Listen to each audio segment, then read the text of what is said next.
that will pass through or around it. Technological innovations should be seen as an opportunity to solve global and regional challenges, not as a trump card to increase competitiveness.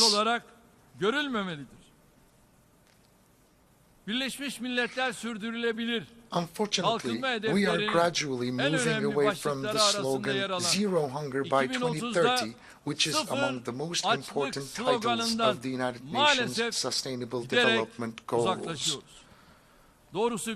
In fact, we find it difficult to accept hunger as an issue, as an unsolved problem here in the 21st century.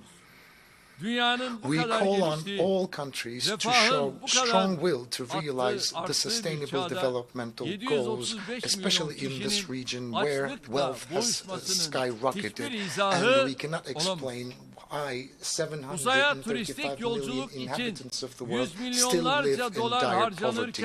Hundreds of millions of dollars are being spent in order to reach space, but from Africa to Asia, millions of people cannot even find a decent portion of food to consume. So long as that is the situation, none of us can be safe. So, as I've said before, all countries should demonstrate a strong will in order to realize sustainable development goals. We are one of the most generous countries of the world in terms of development aid, and we have the right to launch this appeal. The global climate change is another issue that I'd like to touch upon. It's becoming increasingly difficult to limit the global temperature rise due to climate change to 1.5 degrees Celsius. One of the conditions for this is financial and technological support for the efforts of developing countries. That is needed. Food security is one of the main areas affected by climate change. We must develop and implement the right policies and investments for the sustainable use of water and land resources. We cannot bequeath to our children a world plagued by pollution caused by unconscientious consumption and depleted natural resources.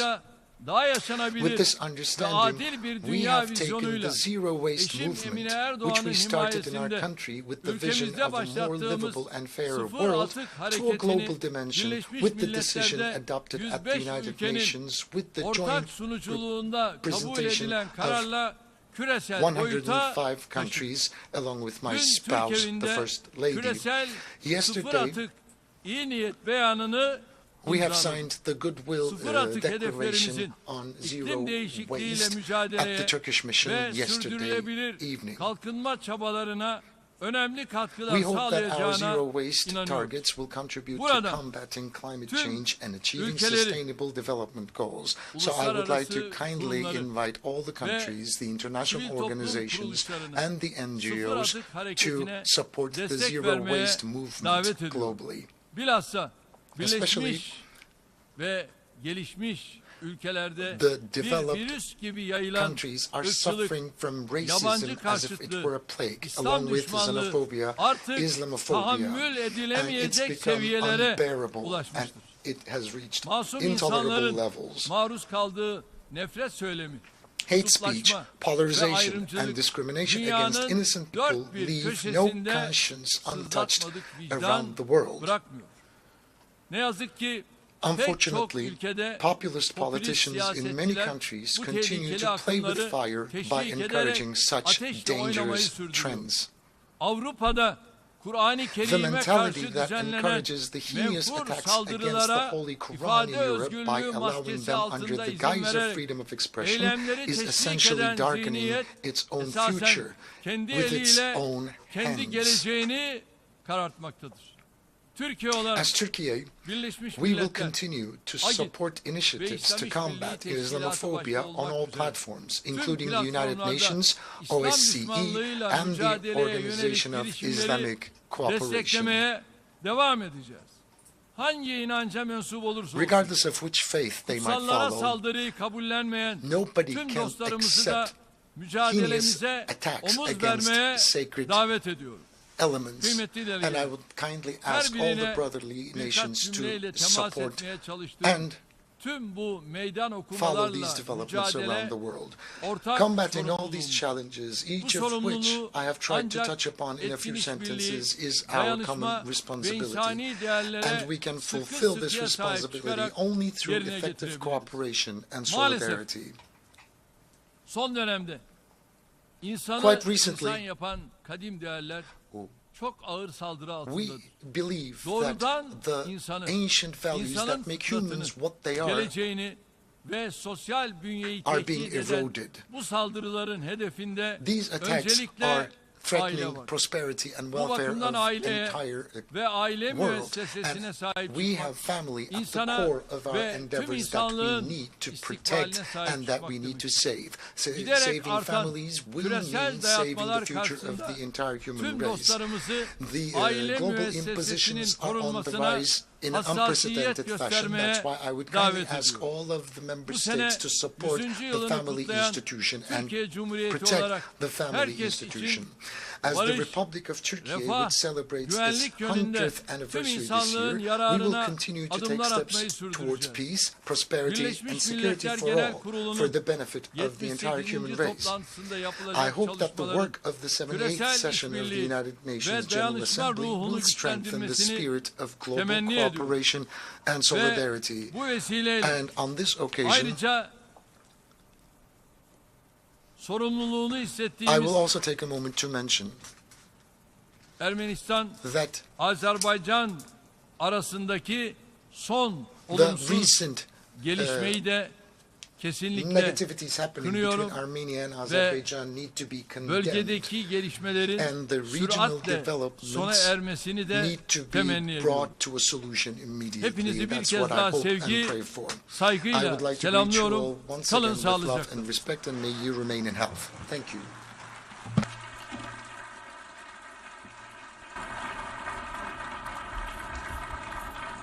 On behalf of the Assembly, I wish to thank the President of the Republic of Turkey for the statement just made, and I request protocol to escort His Excellency.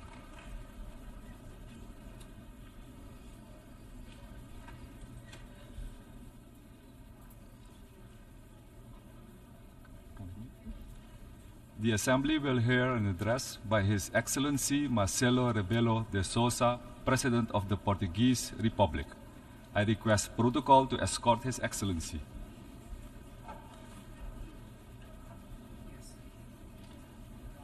On behalf of the General Assembly, I have the honor to welcome His Excellency Marcelo Rebelo de Sousa, President of the Portuguese Republic, and to invite him to address the Assembly. Uma primeira palavra para dizer que Portugal apoia por completo as prioridades do Presidente Denis Francis neste mandato. Uma outra palavra para o Presidente cessante, Shaba Korochi, felicitando o mandato que terminou. Senhor Secretário-Geral, Mr. Secretary-General António Guterres, aplaudo em nome de Portugal I applaud you on behalf of Portugal permanente e inesgotável dedicação for your aos valores da inexhaustible Carta das dedication to Nações the Unidas. values of the United Nations Charter. Apoio a nossa agenda comum, In support as for our propostas de common reforma agenda and da the governação mundial, reform proposals incluindo a for financeira, global governments, mas também including as financial prioridades governance, nunca abandonadas but nas also alterações the climáticas, priorities that we never nos direitos abandoned humanos, on climate change, nos human imigrantes, rights, nos refugiados, na igualdade de migrants, género. refugees and gender equality. Portugal apoia o sucesso da Cimeira do Futuro Portugal em supports the 2024, success of the no Summit of the Fórum Future in da Aliança das 2024, Civilizações, the que United acolheremos em Nations Lisboa Alliance no of próximo ano, Civilizations Forum, which a Portugal Cimeira will host in Social 2024, Mundial and the World em Social 2025. Summit in 2025, Marcas da sua which are hallmarks permanente lucidez of your permanent e dinamismo lucidity and neste dynamism exigente momento que at this atravessa juncture o mundo para a construção of the world da paz e da to cooperação build internacional. peace and Excelência, international cooperation. Your Excellencies, ouvimos o notável relatório do secretário-geral we heard the das Nações report Unidas. from the Secretary Ouvimos General of the depois United States os Nations. presidentes We also heard Lula da Silva Presidents Lula e da Joe Silva and Joe Biden. E apesar de diversas posições, And despite concordavam several no positions, essencial they diagnóstico. agreed on the essential. É urgente respeitar a Carta We das Nações urgently need Unidas to para respect the garantir United a Nations paz no Charter, mundo. to É maintain urgente peace in the world. acelerar as We need to alterações, a luta accelerate contra as alterações the climáticas, fight against climate a change, realização dos objetivos da Agenda to 2030, fulfill the a objectives proteção of the dos Agenda oceanos e da 2030, to biodiversidade, protect oceans and para biodiversity, garantir a paz and to guarantee e a reforma das instituições. peace and É institutional urgente reform. reformar as We instituições urgently need to reform concebidas the institutions no século passado, which were formed algumas in the last delas century, na primeira some metade of do which século in the passado, first half estão of the last century, totalmente afastadas which are da realidade do mundo totally atual. É urgente reformar from as today's instituições reality. financeiras The internacionais. international financial Como disse o institutions, secretário-geral, as é the Secretary preciso General aprovar said, we o novo must Bretton Woods. approve a E new estas Bretton três Woods. urgências estão ligadas. These three urgencies are connected. Não há paz, nem desenvolvimento There is no sustentável, peace, nem nor reforma das sustainable instituições, development, nor sem respeito institutional da Carta das reform Nações Unidas. without respect for the United Nations Não Charter. há desenvolvimento There sustentável, is no sustainable development, nem respeito da Carta das Nações Unidas, nor respect sem for the reforma United das Nations instituições internacionais. Charter Não há without the reforma das reform of instituições international internacionais institutions. sem o respeito And da there is Carta, no sem a Agenda de reform 2030 without respect realizada, for the sem Charter, combate without the eficaz goals of the às Agenda alterações 2030 climáticas achieved, and our daqui goals for até climate change. essa meta. Mas o problema não é esse. But the problem O is problema é not outro. this. Qual é a The urgência da problem is something urgência? else. What is E the qual é a urgency? credibilidade What de is vir the aqui credibility todos os for anos us to come dizer here que é every day, urgente every year, aquilo que de to facto say what não é is in tratado fact como urgente? not treated E with esse é o apelo the do appropriate secretário-geral urgency? há muitos anos. This has been the É appeal of the urgente o respeito da Secretary-General for Carta das many Nações years. Unidas. É urgente It porque is urgent to sem ele o respect the respeito da United integridade Nations territorial, Charter da because soberania dos without Estados, it, dos there is direitos no humanos, sovereignty of the states nor não human é rights. possível haver And paz. there can be Isto na no Ucrânia peace. é essa a Peace luta do in povo the ucraniano, Ukraine, that's the como struggle por for todo o the mundo, Ukrainian people and for the whole noutras world. regiões, In other no Sahel, regions, such as em the tantos Sahel, povos de África, the Middle no East próximo e and Médio Oriente, Asia, na Ásia. in Africa. O problema é o mesmo. The problem is Respeito the same. dos princípios do direito internacional e da Based Carta on das the Nações Unidas. principles of international law E and por the isso United não é Nations possível Charter. separar a Therefore, luta we do povo cannot ucraniano differentiate the Ukrainian da people's luta pelo struggle respeito da Carta das Nações from Unidas. the struggle for respect for the United Nations Mas Charter. também não é possível It's construir a also paz not possible to build peace sem acelerarmos os objetivos without de accelerating desenvolvimento the para goals 2030. of development for Estão 2030. atrasados. We are Continuam lagging atrasados. behind. Que prolongam as desigualdades entre Estados.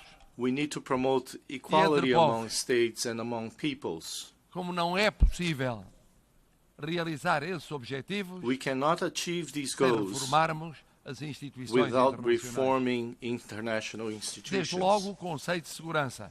The concept of security O conceito de segurança corresponde a um mundo que já não existe. corresponds to a world that no longer exists. Portugal há muito defende Portugal que países has como o Brasil ou a defended Índia that countries deviam ser like membros Brazil permanentes. and India Que a become posição permanent africana members. comum devia ser tomada em linha de conta. This Que os decision pequenos should be países não made. podiam ser ignorados. These countries cannot be ignored. Do mesmo modo, as organizações Similarly, financeiras que existem Existing financial não são capazes institutions are de incapable financiar o desenvolvimento of sustentável. financing Com sustainable equidade e com development justiça. with equity and Favorecem with os mais ricos justice. desfavorecem os mais pobres. The richer have preference over the E as poorer três urgências nations. estão ligadas. And the three urgencies are E connected. continuam ligadas And they continue ano to be após ano. connected year after year. Portugal defende o respeito da Carta das Nações Portugal Unidas. defends the respect for the caminho para a United paz. Nations Charter. Portugal defende a Portugal aceleração defends the na luta acceleration of contra the struggle as alterações climáticas, against climate change, tentando ir à frente trying na, to move na forward descarbonização, in na decarbonization, promoção da energia limpa, in promoting clean como na energy, proteção do oceano, in promoting the como na ocean, proteção da in protecting the biodiversidade, oceans and como na biodiversity, defesa da reforma das instituições, in defending como as Nações Unidas the ou as reform of organizações financeiras institutions in internacionais. the United Nations and E não the desistimos. international financial E não institutions. desistiremos de apoiar We will o not secretário-geral das Nações cease to Unidas. support the Secretary General Custo of the custar. United Nations, Porque é fácil vir aqui because todos it's os easy anos to come here every year prometer o mesmo and to make e the não same realizar promises aquilo que é prometido. and never Não deliver contribuir on para those a paz, promises, not to respeitando contribute to peace, o direito internacional not e a respecting Carta das Nações international Unidas. law and the United Não Nations contribuir para a Charter, justiça, not desenvolvimento contributing to sustentável, justice and sustainable development, retardando os objetivos de desenvolvimento delaying sustentável até the 2030. Sustainable Development Goals by 2030, Prometer uma nova governação mundial, to promise a new mas world adiando governance as soluções concretas with para a reforma concrete das solutions instituições. for Falando no institutional financiamento reform, daqueles que talking precisam, about sem financing dar for exemplos those that need it, desse financiamento. without giving examples Portugal of acaba such de financing. celebrar com Cabo Verde, país Portugal que just pertence a signed with Cabo universo de Verde, 300 milhões a country de falantes de português, that is part of the world of acordo de 300 conversão million da dívida Portuguese-speaking do Estado nations. num fundo persons, ambiental e climático, We signed a convertendo Environmental a and dívida Climate Fund do committing devedor em contributo do credor ao desenvolvimento económico economic sustentável development, desse sustainable Estado. Isto of devia Cabo acontecer Verde. This should sistematicamente happen systematically com as dívidas existentes because existing debt e com o financiamento do desenvolvimento sustentável. and É converted nosso into objetivo sustainable alargá-lo development. Our a goal outros países and da that of comunidade other de countries língua portuguesa. that speak Portuguese. Senhor Presidente, Mr. President, Senhor Secretário-Geral, Mr. Secretary General, Excelências, Excellencies, ano após ano, year nós after prometemos. year, É tempo de cumprir. we lose time. É tempo de cumprir no respeito Time has come do direito for us internacional. to deliver É tempo on de respect cumprir for na international law, construção da paz. on building É tempo de peace. cumprir na It is cooperação time internacional. to deliver on É tempo international de cumprir na cooperation, correção das desigualdades mundiais. on the É correction tempo of de cumprir nas world alterações inequalities, climáticas.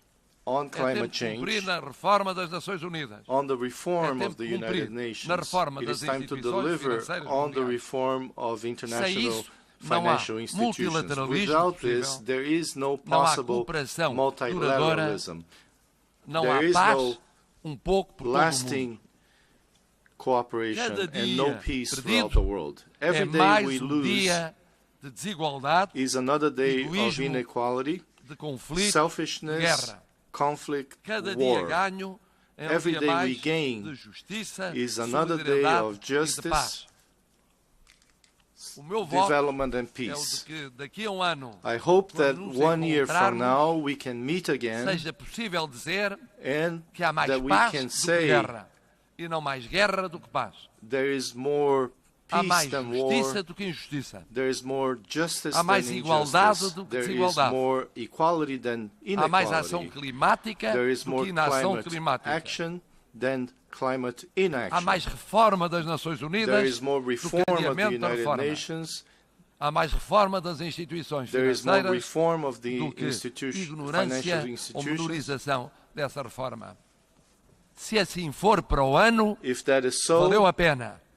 Se it will assim be não for, worth our while. continuaremos a ouvir Otherwise, we will sempre continue os to mesmos hear e tantos deles muito influentes all the same people very influential who promise things that do not deliver. Porque é que os povos acreditam cada vez menos naqueles que os governam. Nations, people believe less and less on the people who govern them. Thank you. On behalf of the Assembly, I wish to thank the President of the Portuguese Republic for the statement just made, and I request protocol to escort His Excellency.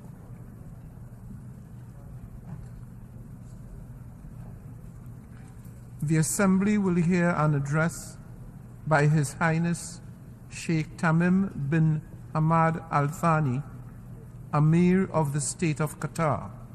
I request protocol to escort His Highness.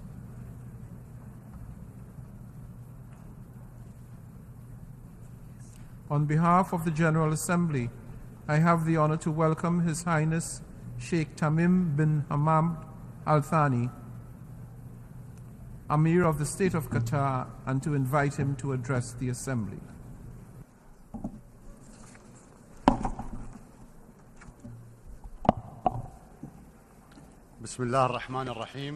In the name of God, most gracious, most merciful, Your Excellency, the President of the General Assembly, Your Excellency, the Secretary General of the United Nations, Honorable Audience, may God's peace, mercy and blessings be upon you.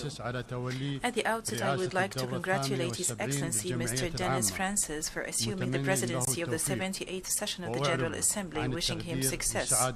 I would like also to express my appreciation to His Excellency Mr. Chasba Kuroshi for his efforts in presiding over the 77th session.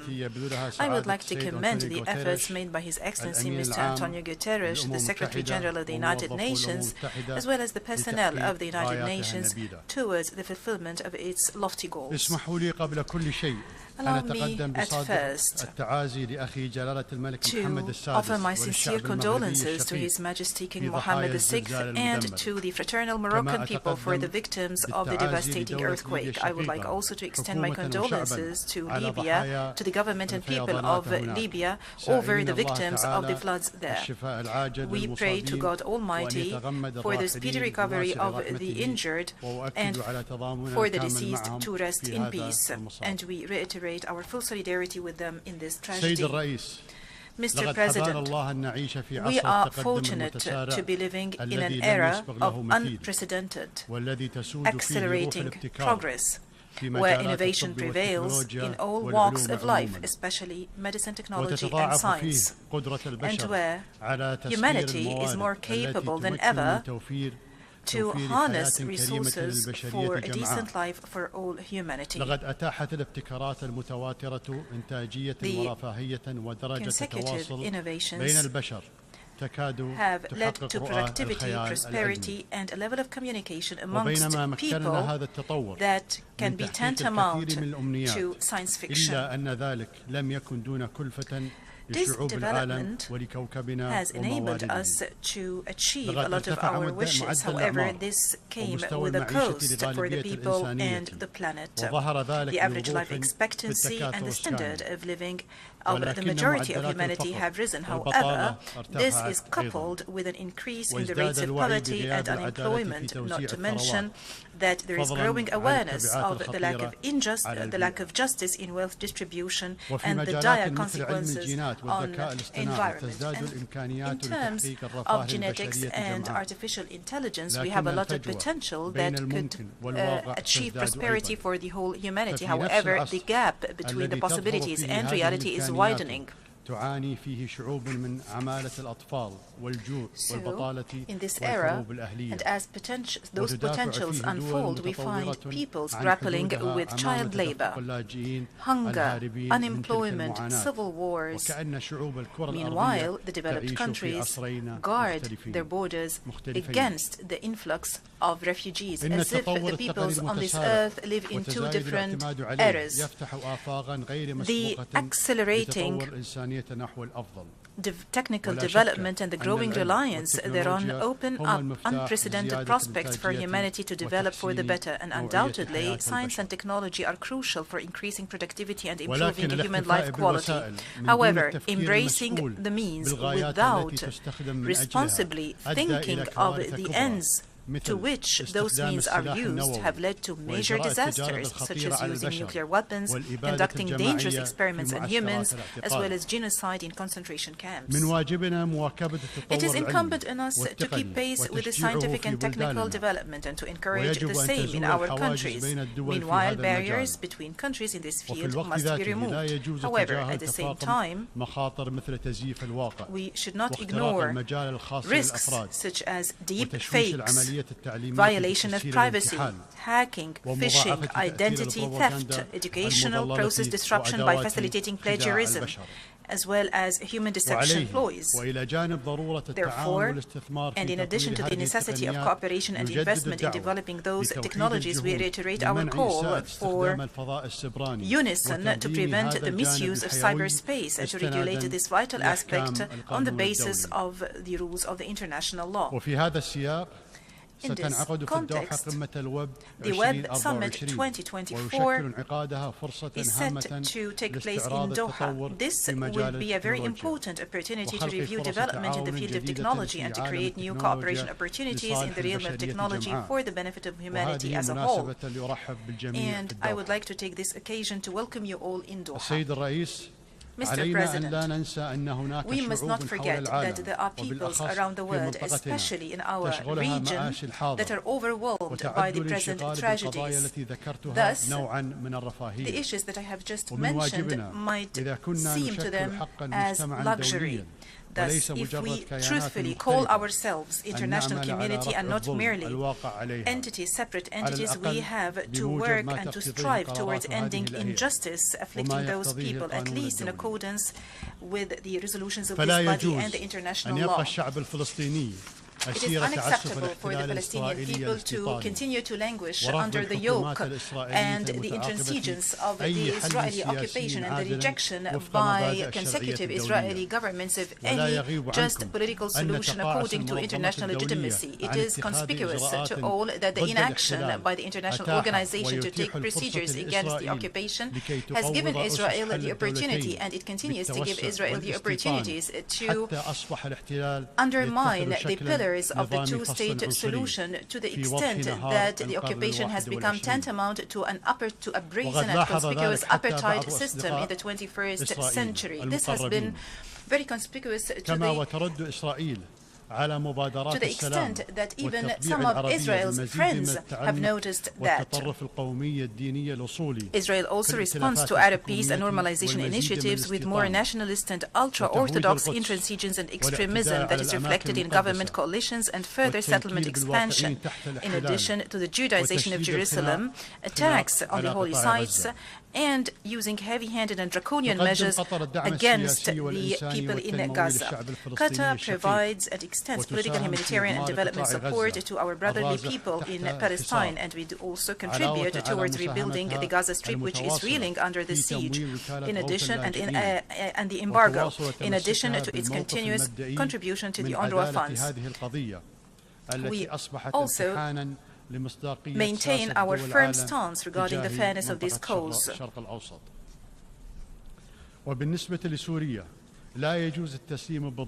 As for Syria, it is unacceptable to condone the injustice sustained by the fraternal people of Syria as destiny.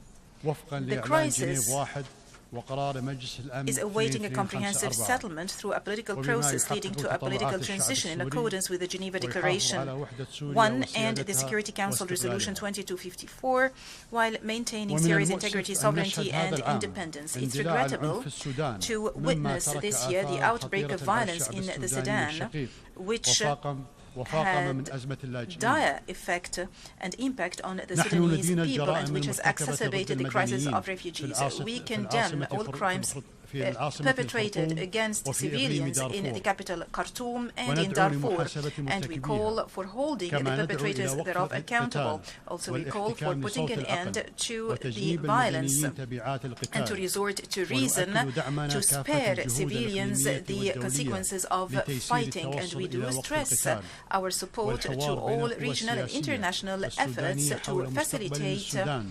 ceasefire and dialogue between all political powers in the Sudan for the future of the Sudan. And in fraternal Lebanon, where the specter of danger hangs over the state's institutions, we do stress the need for finding a sustainable solution to the political vacuum, introducing mechanisms that thwart its recurrence and forming a government capable of addressing the aspirations of the Lebanese people. It is regrettable for the suffering of this fraternal people to be prolonged just because of political and personal calculations. And in Yemen, we call for settling the crisis according to the National Dialogue, the Gulf Initiative, and the relevant Security Council resolutions. And when it comes to Libya, we do stress our unwavering support for the endeavors of the Special Representative of the Secretary General and the head of the United Nations Support Mission in Libya. We do support his efforts to achieve tangible results to resolve the Libyan crisis. It is clear that solution in all fraternal countries that I have mentioned lies in consensus on the rule of law, state and citizenship. Regarding the situation in Afghanistan, we continue to coordinate international efforts and facilitating dialogue with the United Nations and the countries concerned, in addition to the caretaker government of Afghanistan, to ensure compliance to the Doha Agreement, to avoid the recurrence of past mistakes and to prevent Afghanistan from spiraling into a difficult-to-manage humanitarian crisis or becoming a safe haven for terrorist individuals and groups. We also have to work to ensure that the Afghan people receive the needed international support and assistance and enjoy human rights, particularly minority rights and women's rights to education and work.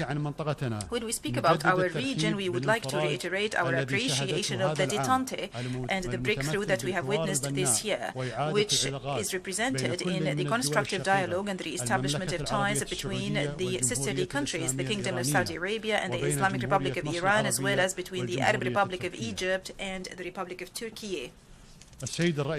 Mr. President, the war in Europe drags on.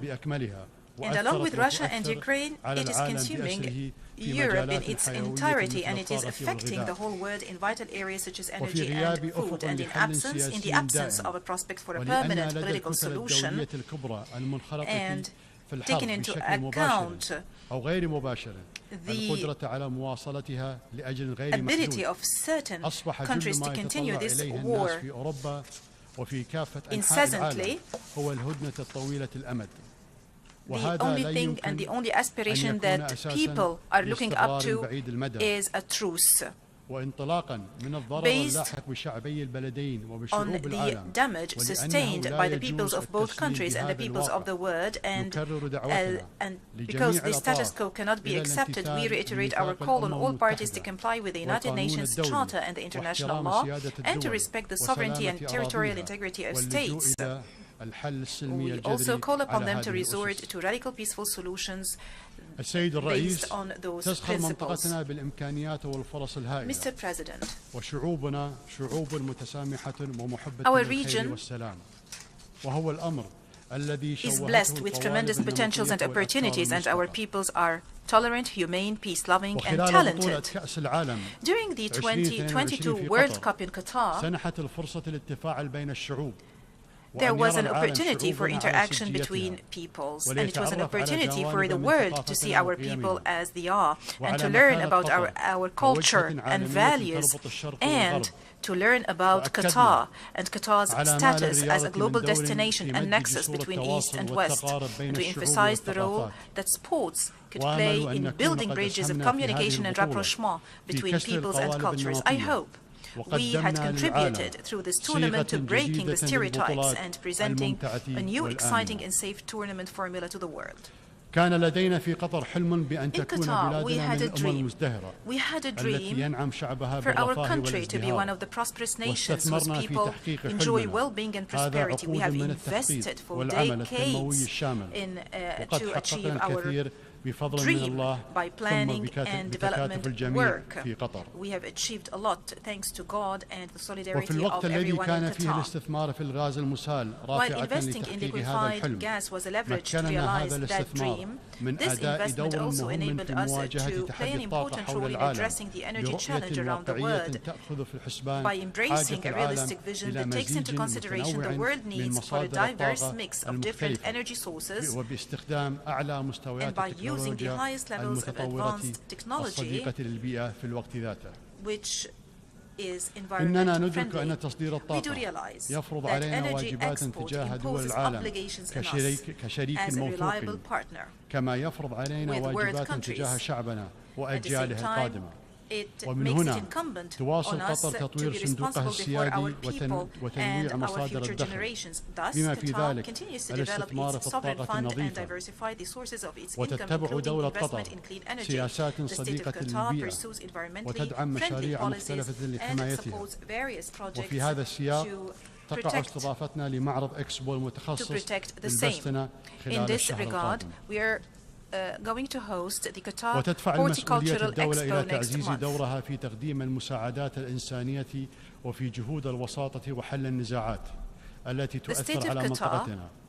Responsibly works towards strengthening its role in providing humanitarian aid and mediation efforts and to resolve conflicts that affect the world.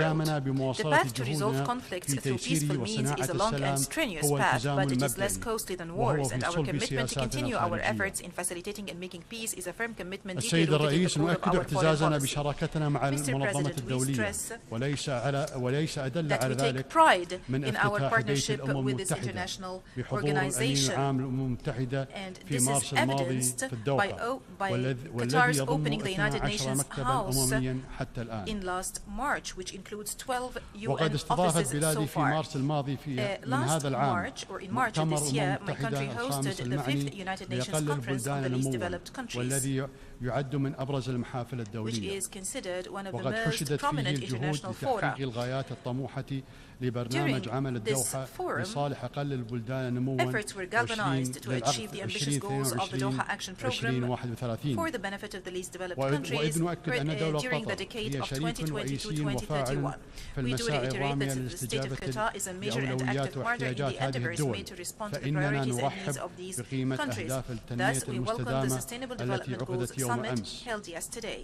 ويسعدنا قيام دولة قطر مرة أخرى بدور ريادي في المناقشات الرئيسية تحت مظلة الأمم المتحدة وآخرها العمل مع أيرلندا على تيسير المفاوضات الحكومية حول إعلان السياسي الذي يعتمد قمة أهداف التنمية المستدامة بالأمس. ونحن نرى أن التعاون في هذه المجالات يسهم في الوقاية المسبقة من موجات اللجوء التي باتت تشكل مشكلة حقيقية لأوروبا وأيضا للدول الأفريقية والآسيوية. واسمحوا لي أن أنبه إلى ضرورة محاربة العنصرية وحملات التحريض على شعوب وديانات وحضارات بأكملها. وبالمناسبة أقول لإخواني المسلمين أنه لا يجوز أن يشغلنا معتوه أو مغرض كلما خطر بباله أن يستفزنا بحرق القرآن الكريم أو بنذالة أخرى. فالقرآن أسمى من أن يمسه معتوه. قال تعالى: خذ العفو وأمر بالعرف وأعرض عن الجاهلين. وفي الوقت ذاته أقول لكل من يبرر هذه الأفعال القبيحة لأنها حرية تعبير، لا يجوز أن يكون المس المقصود بمقدسات الآخرين نموذجا عن حرية التعبير. ختاما، من واجب القادة العمل على تمكين شعوبهم من سبل العيش بسلام وأمن والتطلع إلى مستقبل أفضل لجيل الأبناء. وثمة معوقات على مستوى المجتمع الدولي تتمثل أساسا في عدم إخضاع التناقضات والتنافس بين الدول الكبرى لمبادئ حد أدنى ملزما في قضايا عابرة on certain issues to the minimum binding principles owing to the variations in governance systems. These issues, which concern all of humanity, include climate change, environmental matters in general, poverty, and the blatant injustice represented by occupation, racism, and war crimes. This is the consensus or the unanimity that should take place in this international organization. In order not to be overwhelmed by details and to safeguard the future of entire peoples from loss due to the unwillingness of those countries to cooperate in implementing international law. And peace be upon you. On behalf of the Assembly, I wish to thank the Emir of the State of Qatar for the statement just made, and I request protocol to escort His Highness.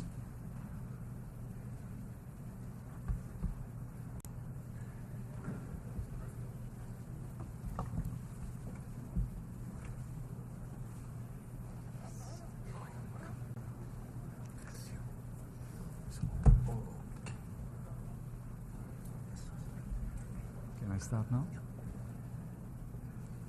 The Assembly will hear an address of His Excellency Matamela Cyril Ramaphosa, President of the Republic of South Africa. I request protocol to escort His Excellency. Yeah. On behalf of the General Assembly, I have the honor to welcome His Excellency Matamela Cyril Ramaphosa, President of the Republic of South Africa, and to invite him to address the Assembly. President of the 78th session of the UN General Assembly, the United Nations Secretary General, Mr. Antonio Guterres, Excellencies, Heads of State and Government, Ministers, and ladies and gentlemen. 78 years ago, in the aftermath of the Second World War, the nations of the world made a solemn commitment to save future generations from the horror and the suffering of war. Through the United Nations Charter, these nations accepted a shared mandate to foster peace and promote fundamental human rights, to promote social progress, and to ensure that there's a better standard of life for all. And yet, as we gather here, much of humanity is confronted by war and conflict, by want and hunger, by disease and environmental damage and disaster. Solidarity and trust between states is being eroded. Inequality, poverty, and unemployment are deepening across many nations in the world. In these conditions, and in the wake of a devastating global pandemic, the achievement of the Sustainable Development Goals seem increasingly remote.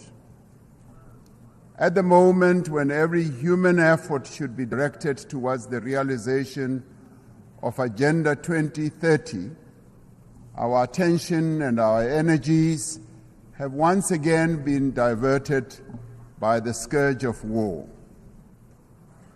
But these woes, these divisions, these seemingly intractable troubles can and must be overcome.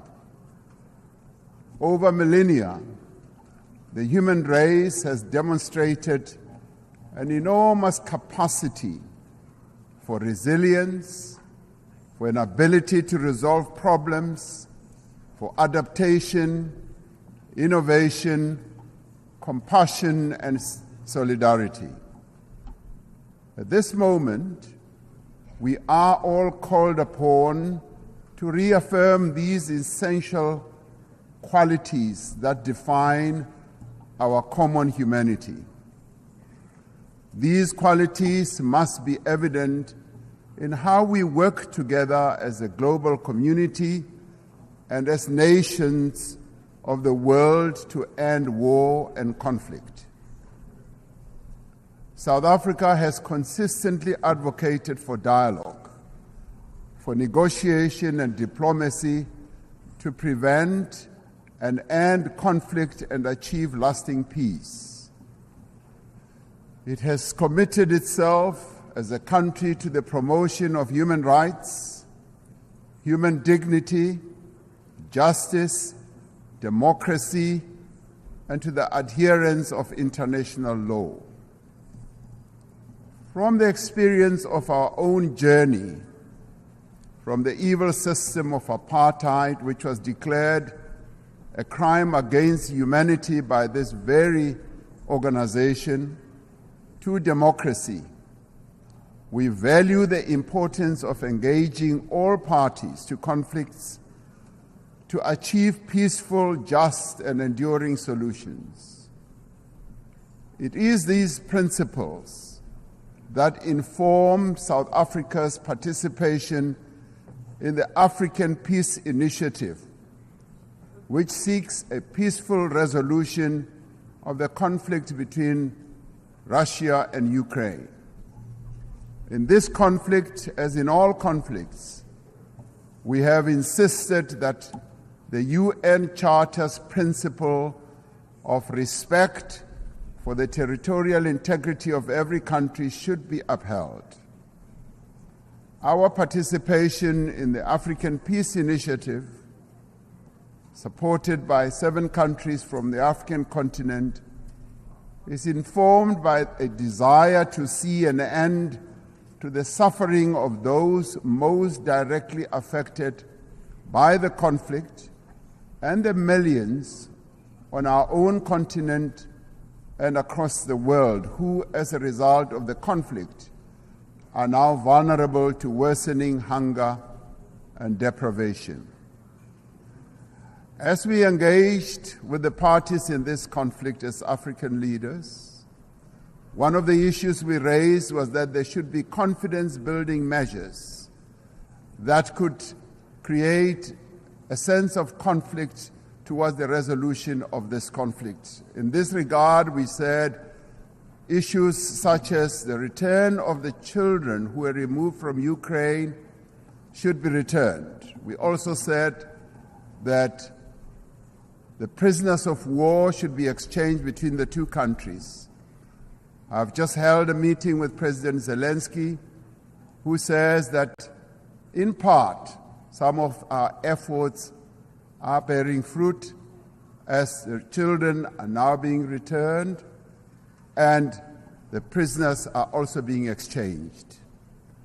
But then we said we need to see this happening on a much faster pace. As the international community, we must do everything within our means to enable meaningful dialogue, just as we should refrain from any actions that fuel conflict. As we confront other conflicts in several parts of the world, including on our own continent, Africa, we need to be investing in prevention and peace building. We support the call by the UN Secretary General in the new Agenda for Peace for member states to provide more sustainable and predictable financing for peace-building efforts. As a global community, we should be concerned by the recent incidents of unconstitutional changes of government in some parts of Africa. The global community needs to work alongside the African Union to support peace efforts in the DRC, in Libya, Sudan, Somalia, Mali, Central African Republic, South Sudan, North Mozambique, the Great Lakes region, the Sahel, Niger, and the Horn of Africa. The African Union Peace and Security Council has declared that it stands ready to deepen its cooperation with the UN Security Council to silence the guns on the African continent and to achieve peace and stability and development. We are called upon to remain true to the founding principles of the United Nations by recognizing the inalienable right of the people of Western Sahara for self-determination in line with the relevant UN General Assembly resolutions.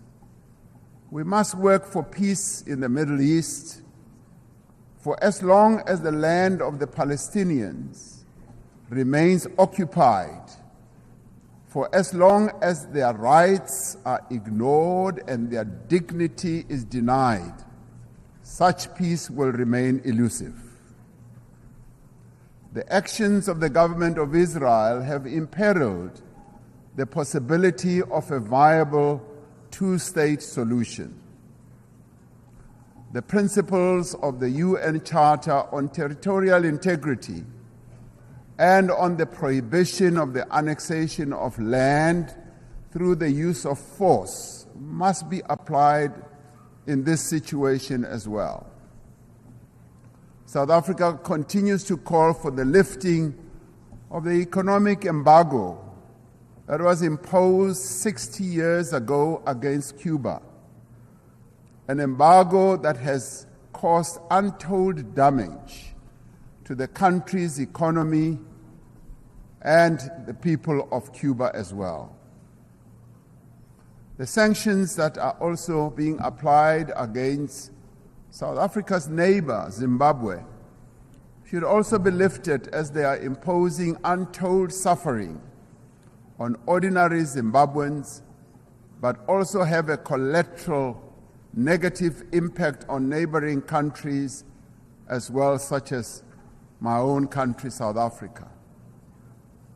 As many people around the world are confronted by hunger and want, the essential human qualities of cooperation and solidarity must be evident in the actions that we take to bridge the divide between the wealthy and the poor. We must summon the necessary will and resolve to regain the momentum towards the achievement of the 2030 agenda. This means that we must address the fundamental developmental challenges that have long characterized as well our unequal world.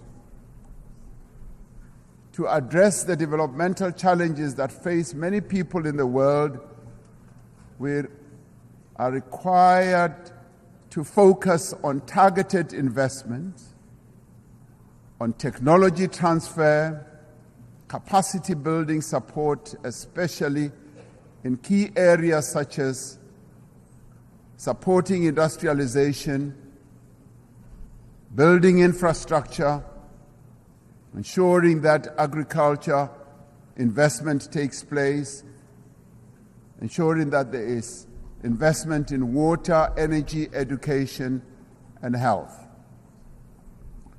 This also requires predictable and sustainable financial support, including supportive trade policies from the international community. We call on the partners of the wealthier countries to meet the financial commitments they have made.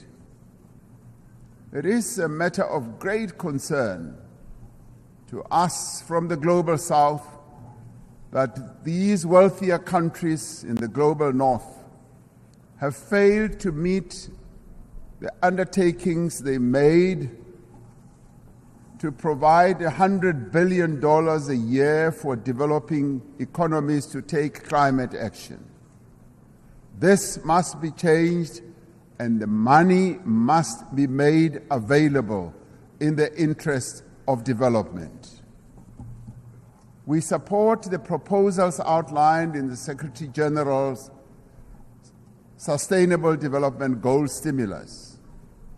In particular, we support the call to tackle debt and debt distress that many countries, particularly in the Global South, are burdened by. And we support the call to massively scale up affordable long-term financing to $500 billion a year and to expand contingency financing to countries that are in need.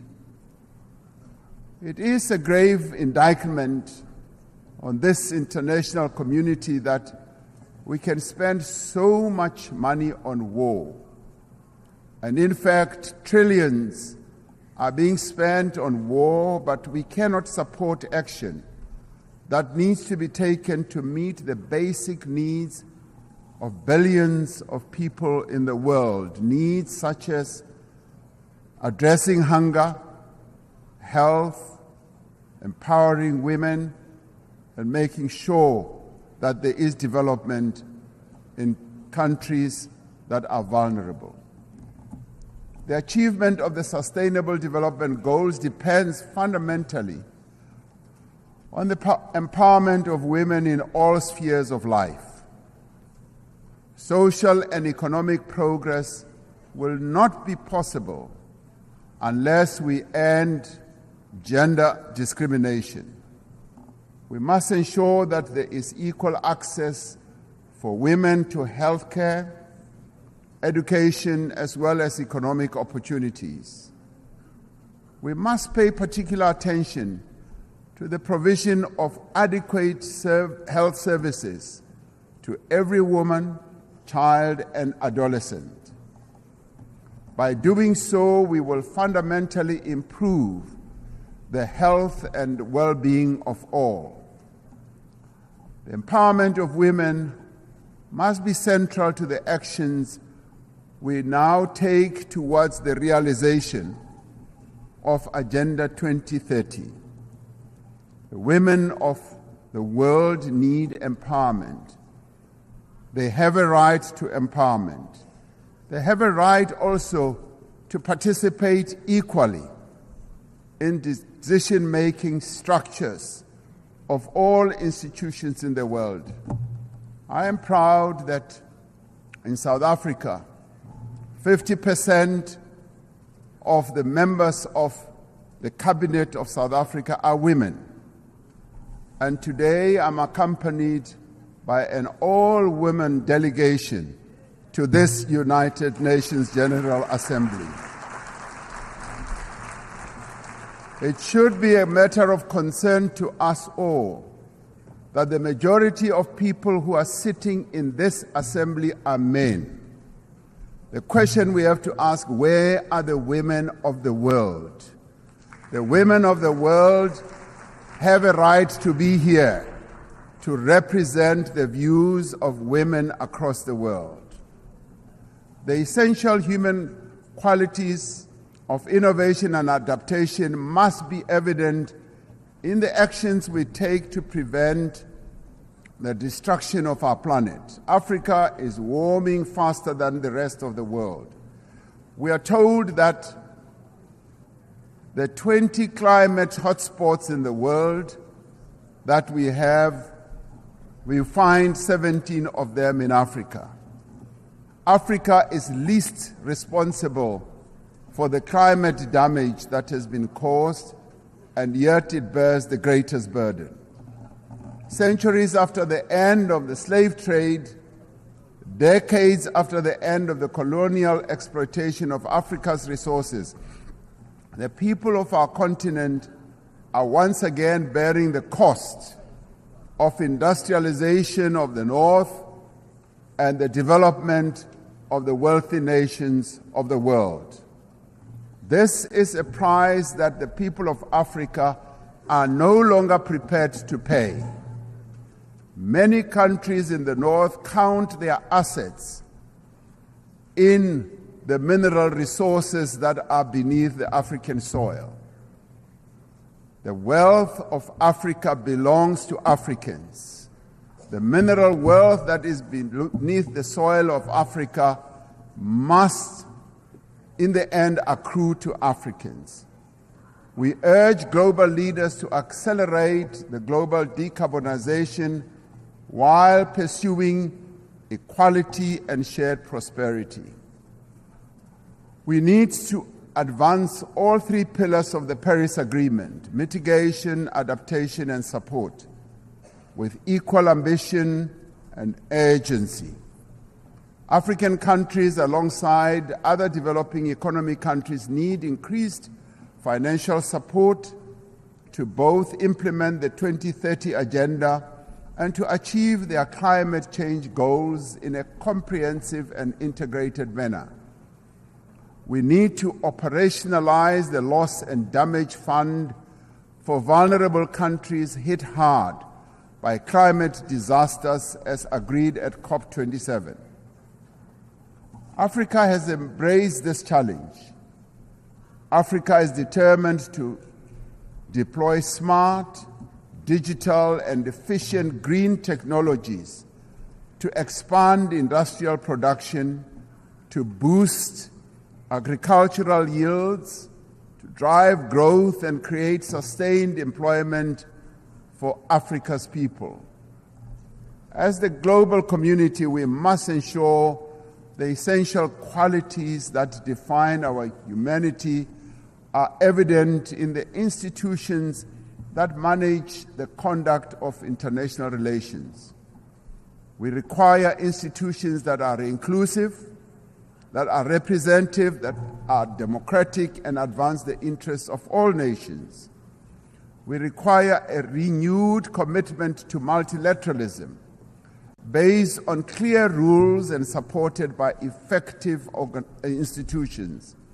This is the moment to proceed with the reform of the United Nations Security Council, to give meaning to the principle of the sovereign equality of nations, and to enable the Council to respond more effectively to current geopolitical realities. We are pleased that the common African position on the reform of the Security Council is increasingly enjoying wide support. This process must move to text-based negotiations, creating an opportunity for convergence between member states. The recently held BRICS summit in Johannesburg also affirmed the view that the United Nations Security Council should be reformed and should ensure that those who are not represented, that is, nations that are not represented, are also represented.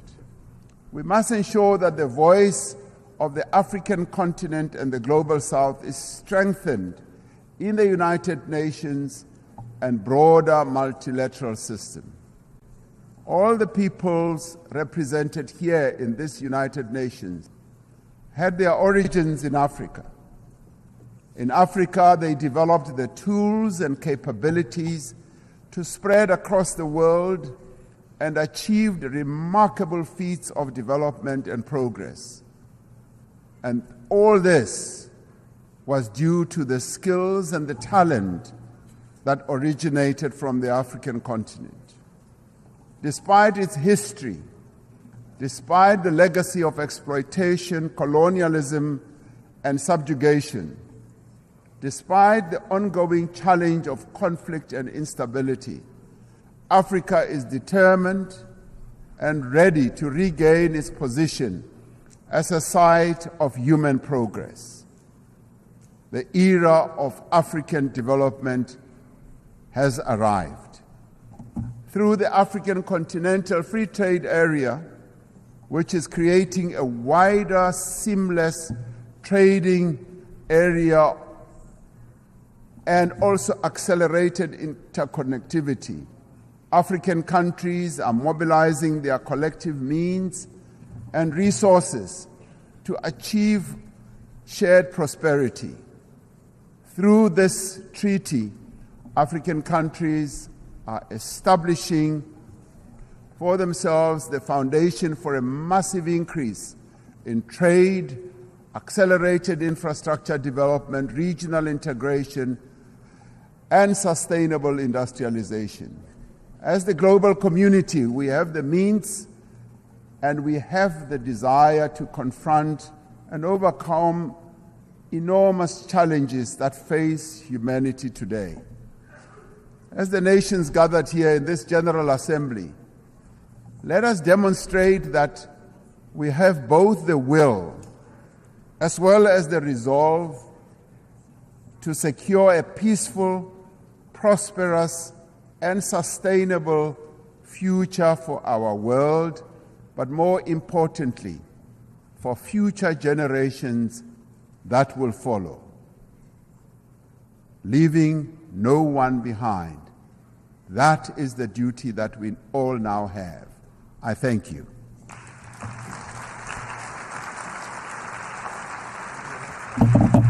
I wish to thank the President of the Republic of South Africa for the statement just made, and I request protocol to escort His Excellency.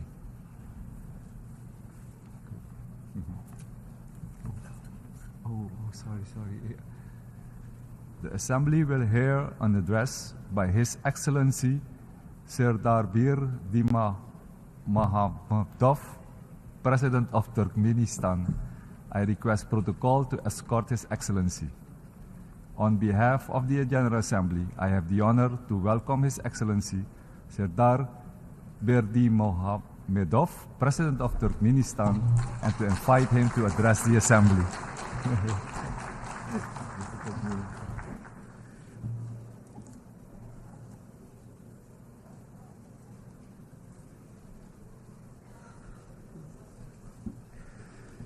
Dear heads and members of delegations, ladies and gentlemen, first of all, I would like to congratulate you with the opening of the 78th session of the General Assembly of the United Nations and wish you the productive work.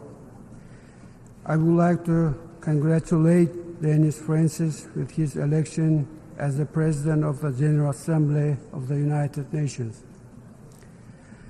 Today, high responsibility should unite all member states of the United Nations. Each of them should and has the means to significantly contribute to the tackling of the tasks of the UN. Current world faces very serious challenges out of multiple reasons. All of them, despite their difference in appearance, influence the course of the interstate relations in a greater or lesser extent, and often negatively influence the implementation of agreed plans and programs on key areas of the global agenda. This, in turn, may lead to the blurring of the very foundation of global security as a principle of the UN, which should not be allowed. Out of this, Turkmenistan over several years firmly and persistently upholds the principle of unity, of security, and its integrity. We are convinced that military and political security should not be considered separately from economic, ecological, energy, transport, food, biological, and information security. None of those mentioned areas cannot be secondary or irrelevant, and their solution cannot be postponed. I think that the main challenge of the UN is to provide the integral approach to the security challenge, mobilize the current experience, competence, ideas, and initiatives of the member states in a constructive manner, and step back from the short-term gains and advantages to attain truly crucial goals which will provide lasting peace, security, and development in the long term. This could only be achieved collectively and with UN in the main role. Amid the discussions on the role of the UN in the current world and suggestions to reform, it is a fact that there is no alternative to the UN. From the day of its development, UN stands as the only universal and legitimate organization responsible for peacekeeping and providing global and comprehensive security and stable modern structure of the interstate relations. This is the principal position of Turkmenistan. And for this reason, we have to consistently and persistently make use of the potential of global organization, its political, diplomatic tools, and moral authority in order to make balanced, non-ideological assessment of current events and tendencies, and to overcome the distrust and confrontational tensions in the world politics, and try to indicate the perspectives to compromise and to consider mutual interests. It is only possible under the auspices of UN in an open and genuine dialogue. We are aware that achieving this kind of dialogue will not be easy. However, it is necessary. On this regard, Turkmenistan proposes to begin discussing the opportunities of the development of the strategy of global security based on the principles of the Charter of the UN and universal standards of international law, considering the current realities and tendencies of global development. In our opinion, such strategy should reflect the existence of new risk factors which appeared recently, along with traditional risk factors. Also, we consider it necessary to include a number of areas of the UN into it, in particular, preventive diplomacy as the instrument to prevent and diffuse conflicts, usage of the potential of neutrality for peaceful and political diplomatic settlement of disputes and contradictions, recovery of the structure of trustful dialogue based on the decisions of the General Assembly of the UN, and declaring 2021 as the International Year of Peace and Trust, and 2023 as the International Year of Dialogue as guarantee of peace. Time confirmed the relevance of these resolutions in current situations. In order to achieve global and comprehensive security, Turkmenistan emanates from the necessity of giving a pronounced regional context to the work of the UN. We conclude that such approach aims to contribute sufficient specificity and to increase its functionality and effectiveness. I am convinced that the time has come to launch an inclusive, full format and systematic dialogue between Central Asia and UN. Turkmenistan respectfully invites partners to its initiations. On this regard, our country is taking the initiative to create, under the auspices of UN, format of the Conference on Security in Central Asia and bordering areas. Goal of the conference is the development of approaches and decisions aimed in aligning and synchronizing the efforts of the Central Asian states and global community, international organizations, financial and economic institutions to provide stable, conflict-free development of the region. We express our readiness to host the first conference in Ashgabat in 2024. Dear participants, among the key areas of the work of the UN in coming years, Turkmenistan considers the addressing of urgent climate and ecological issues.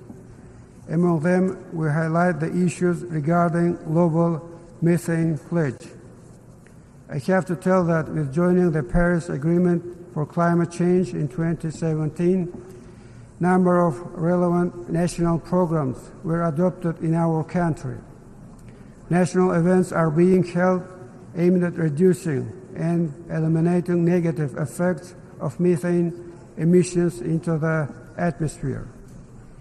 We are primarily talking about phased implementation and use of modern, green, and resource-saving technologies, mainly in energy, industry, and transport areas. At the same time, we welcome the efforts of the global community for realizing global methane pledge. And of course, we expect substantive cooperation and targeted assistance from the specialized agencies of the UN, member states of the organization, and other interested partners. On this context, the roadmap on the development of the international cooperation aimed at study on joining of Turkmenistan to the global methane pledge was recently approved. Soon we will send this document to the UN Secretariat.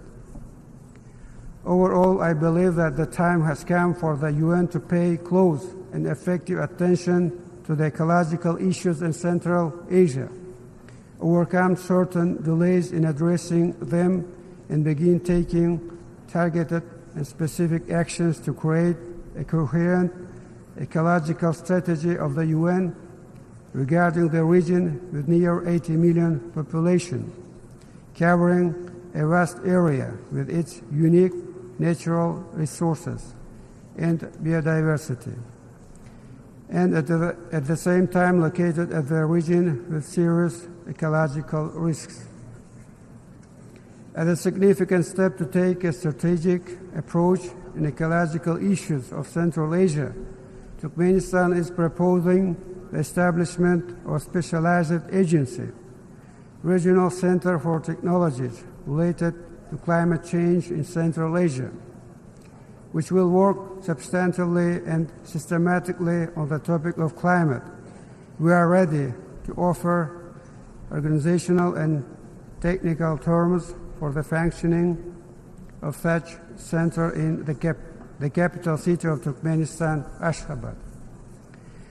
Central Asia, region adjoining the Caspian Sea. Everyone is aware of the importance of this lake with its unique natural complex in the context of global ecological agenda.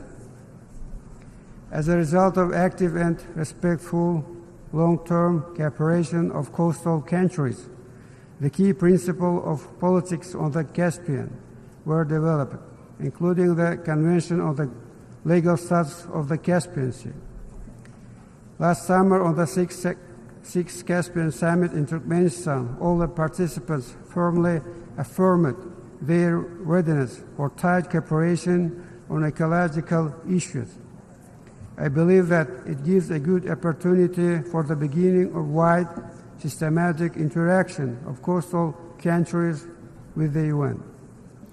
On this regard, Turkmenistan is proposing the creation of the Caspian Ecology Initiative, which will be aimed at becoming a platform for substantive and professional interaction on a wide range of issues associated with environmental protection of the Caspian, preserving its biological resources, and tackling of the several pressing ecological issues. We think that the realization of this initiative should be done with the tight cooperation with the UN, its agencies and institutions. Dear participants, as a responsible member state of the UN, Turkmenistan clearly formulates and implements its own approaches and actions by defining the priorities which will make a tangible contribution and serve for the benefit of global goals, facilitating their early achievement. Among those priorities, we highlight the realization of SDGs in transport area. As you know, Turkmenistan initiated the creation of effective international platforms on this important area. Let me mention the first ever global conference on sustainable transport, which was successfully held in Ashgabat in 2016. Also, the ministerial meeting of the landlocked developing countries, which was organized last summer with the cooperation of the UN in Turkmenistan. We are proud that purposeful work of Turkmenistan was marked by the adoption of 6 resolutions on transport by the General Assembly in recent years, which were initiated by Turkmenistan. Among the recent ones, resolution on the World Sustainable Transport Day, which was adopted in May. We thank all the member states for support of the document. On this regard, relying on the state of the resolution, Turkmenistan is proposing to convene a high-level meeting within current session on occasion of the World Sustainable Transport Day. We hope for the assistance of relevant UN agencies in organizing this event in New York. The important area of the work of Turkmenistan in achieving the SDGs is maximizing assistance to the UN in addressing the food issue. COVID-19, along with other adverse factors, has exposed the weakness of the countries where this issue is unsolved and where the population doesn't get proper nutrition. Unity, integrity, and determination is necessary when addressing the issues related to the access of countries and regions of the food resources, guaranteed proper nutrition as an integral part of human rights, and the key factor of health and normal physical development, especially for children. It is obvious that it needs groundbreaking decisions and new approaches which will overcome political, ideological, and conjunctural barriers.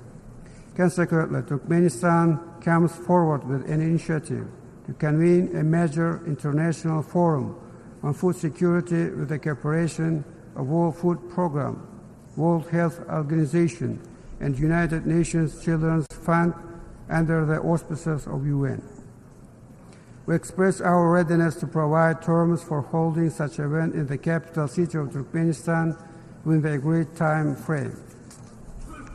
Dear participants, dear heads and members of delegations, next year in Turkmenistan and far beyond its border, including the UN, will celebrate the 300th anniversary of prominent son of the Turkmen nation, poet, philosopher, and public figure, Maktumuli Praga.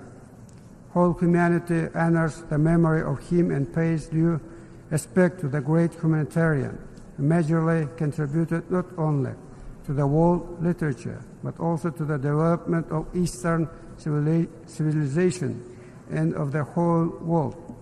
And I would like to conclude with an excerpt from the poem of Maktumuli, Call to the Humanity, in which he addresses his fellows and descendants these life-affirming lines: no matter asleep or awake, who will be loyal to his intentions. Let the loyalty to the creative thoughts, ideals of peace, justice, and progress serve as a main and clear guide in our joint work. Thank you very much. On behalf of the Assembly, I wish to thank the President of Turkmenistan for the statement made, and I request protocol to escort His Excellency.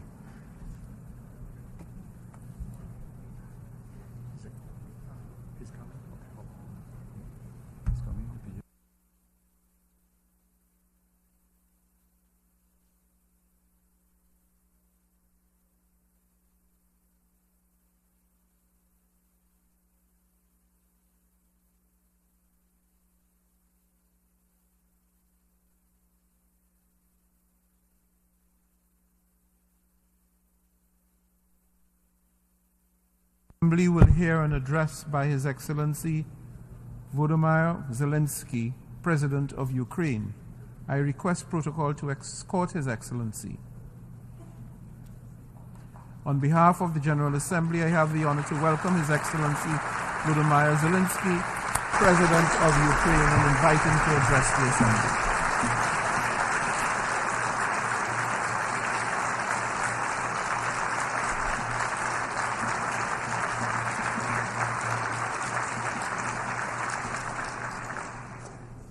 Thank you very much.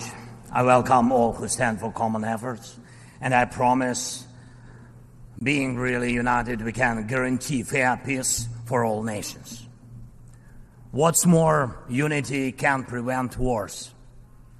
Ladies and gentlemen, Mr. Secretary General, Mr. President, fellow leaders, this call so many wars, but not as active defender against the aggressions.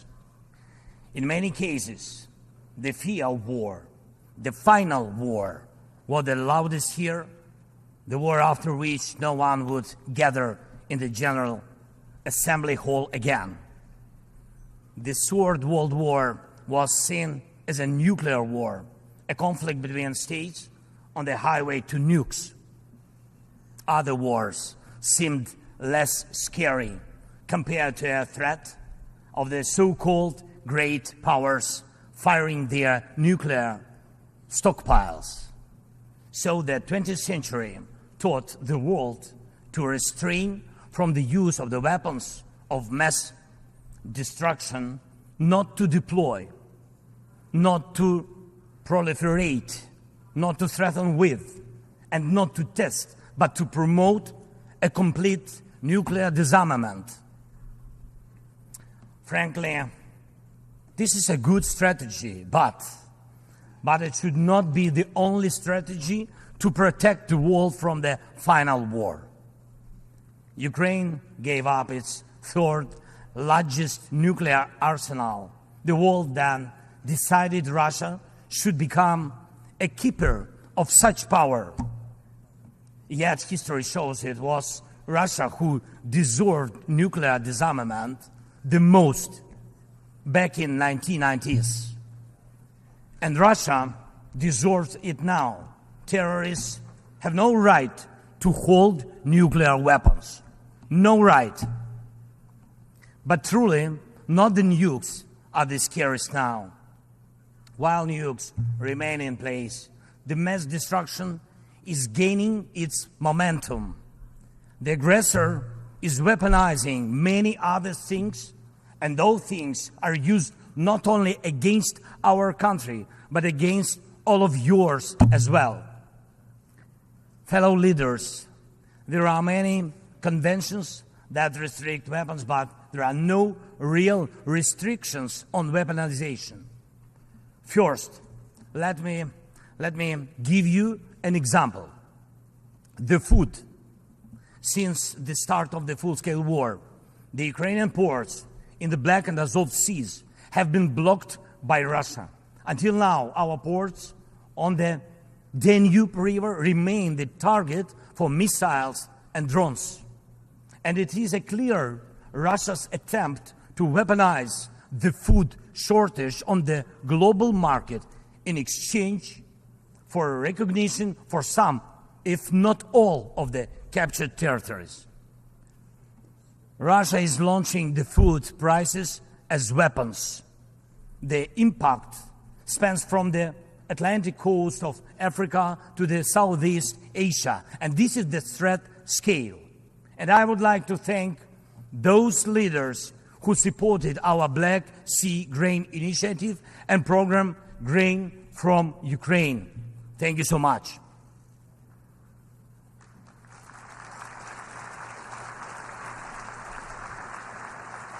United, we made weapons turn back into food again.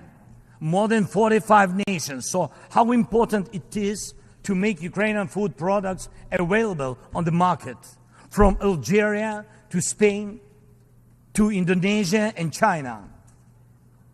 And even now, when Russia has undermined the Black Sea Grain Initiative, we are working to ensure food stability. And I hope that many of you will join us in these efforts. We launched a temporary sea export corridor from our ports, and we are working hard to preserve the land routes for grain exports. And it is alarming to see how some in Europe, some our friends in Europe, play out solidarity in political theater, making thriller from the grain. And they may seem to play their own role, but in fact, they are helping set the stage to a Moscow actor. Second, weaponization of energy. Many times the world has witnessed Russia using energy as a weapon. Kremlin weaponized oil and gas to weaken the leaders of other countries when they came to the Red Square. And now this threat is even greater. Russia is weaponizing nuclear energy. Not only it is spreading its unreliable nuclear power plant construction technologies, but it is also turning other countries' power plants into real dirty bombs. Look, please, what Russia did to our Zaporizhia power plant. Shelled it, occupied it, and now blackmails others with radiation leaks. Is there any sense to reduce nuclear weapons when Russia is weaponizing nuclear power plants? Scary question. The global security architecture offers no response or protection against such a treacherous radiation threat, and there is no accountability for radiation blackmailers so far. The short example is children. Children. Unfortunately, various terrorist groups abduct children to put pressure on their families and societies. But never before the mass kidnapping and deportation would become a part of the government policy. Not until now. We know the names of tens of thousands of children and have evidence on hundreds of thousands of others kidnapped by Russia in the occupied territories of Ukraine and later deported. The International Criminal Court issued arrest warrant for Putin for this crime. And we are trying to get children back home. But time goes by. What will happen with them? What will happen to them? Those children in Russia are taught to hate Ukraine, and all ties with their families are broken. And this is clearly a genocide. When hatred is weaponized against one nation, it never stops there. Each decade, Russia starts a new war. Parts of Moldova and Georgia remain occupied. Russia turned Syria into ruins. And if not Russia, the chemical weapons would have never been used there in Syria. Russia has almost swallowed Belarus. It is obviously threatening Kazakhstan and other Baltic states. And the goal of the present war against Ukraine is to turn our land, our people, our lives, our resources into a weapon against you, against the international rules-based order. Many seats in the General Assembly Hall may become empty if Russia succeeds with its treachery and aggression. Ladies and gentlemen, the aggressor scatters deaths and brings ruins even without nukes, but the outcomes are alike. We see towns, we see villages in Ukraine wiped out by Russian artillery, leveled to the ground completely. We see the war of drones. We know the possible effects of spreading the war into the cyberspace. The artificial intelligence could be trained to combat well before it would learn to help the humanity. Thank God, people have not yet learned to use climate as a weapon. Even though humanity is failing on its climate policy objectives, this means that extreme weather will still impact the normal global life, and some evil state will also weaponize its outcomes. And when people in the streets of New York and other cities of the world went out on climate protests, we all have seen them.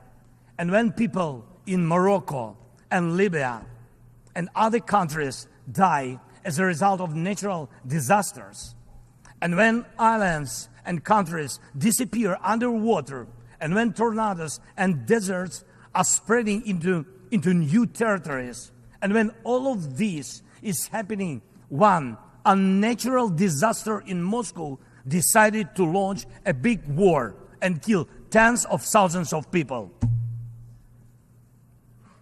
We have to stop it. We must act united to defeat the aggressor and focus all our capabilities and energy on addressing these challenges. As nukes are restrained, likewise the aggressor must be restrained and all his tools and methods of war. Each war now can become final, but it takes our unity to make sure that aggression will not break in again. And it is not a dialogue between the so-called great powers somewhere behind the closed doors that can guarantee us all the new wars era, but open war of all nations for peace. Last year, I presented the outlines of the Ukrainian peace formula at the UN General Assembly. Later, in Indonesia, I presented the full formula.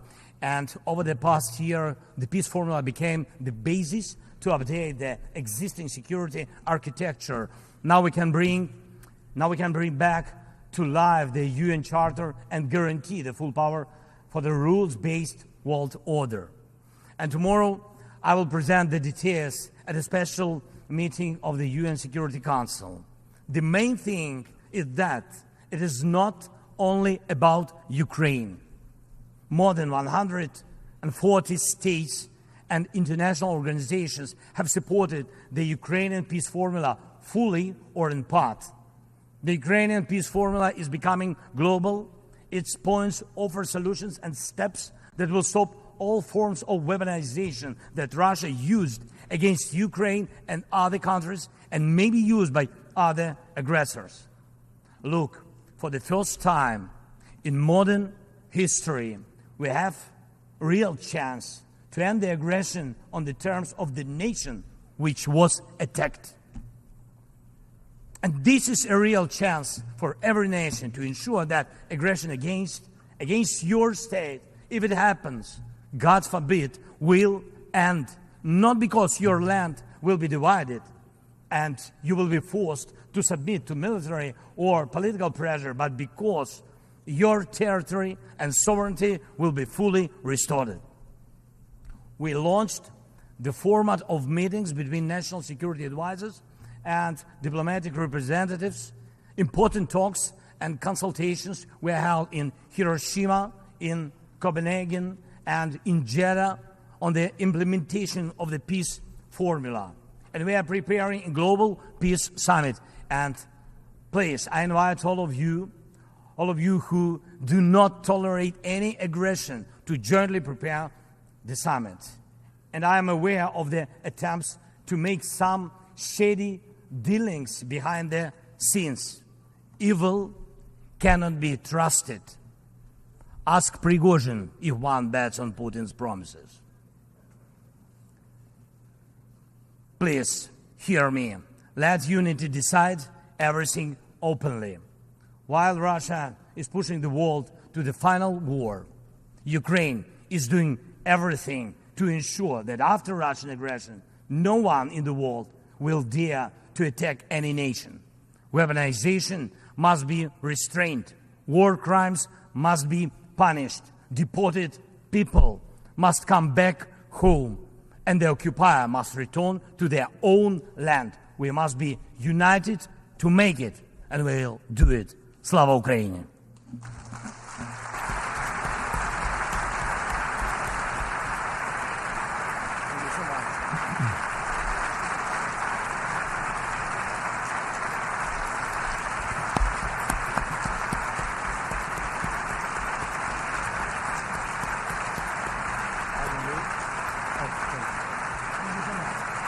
On behalf of the Assembly, I wish to thank the President of Ukraine for the statement just made and request protocol to escort His Excellency.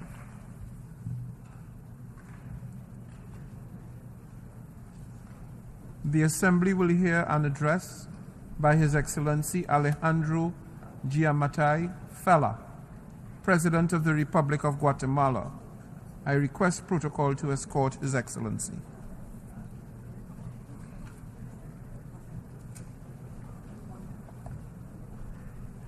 On behalf of the General Assembly, I have the honor to welcome His Excellency Alejandro Giammattei Fella, President of the Republic of Guatemala, and to invite him to address the Assembly.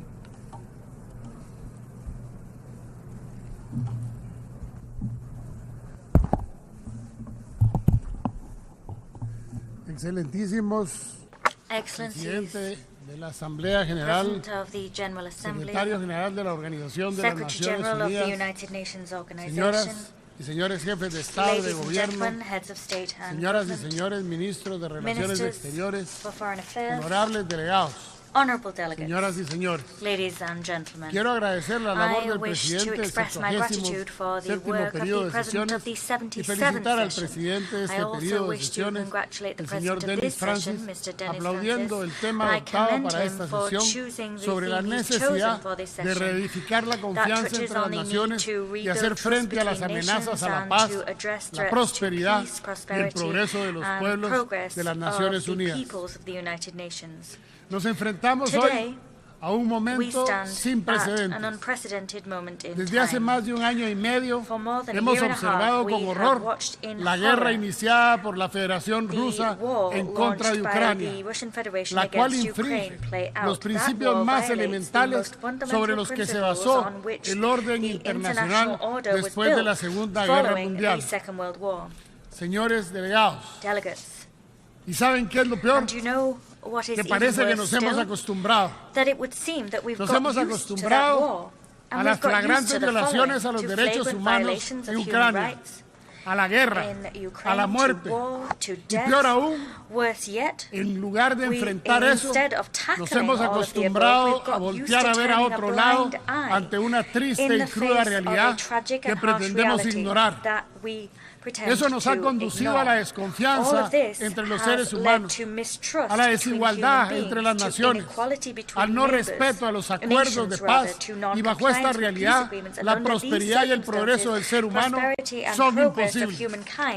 Hoy, aquí, delante de ustedes, declaro que esta organización no es la más activa.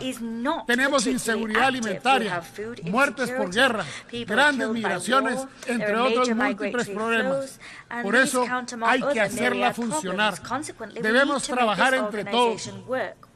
Necesitamos una organización renovada que busque soluciones, pero sobre todo necesitamos países que estén dispuestos a superar sus posiciones ideológicas, dispuestos a superar sus conflictos ancestrales.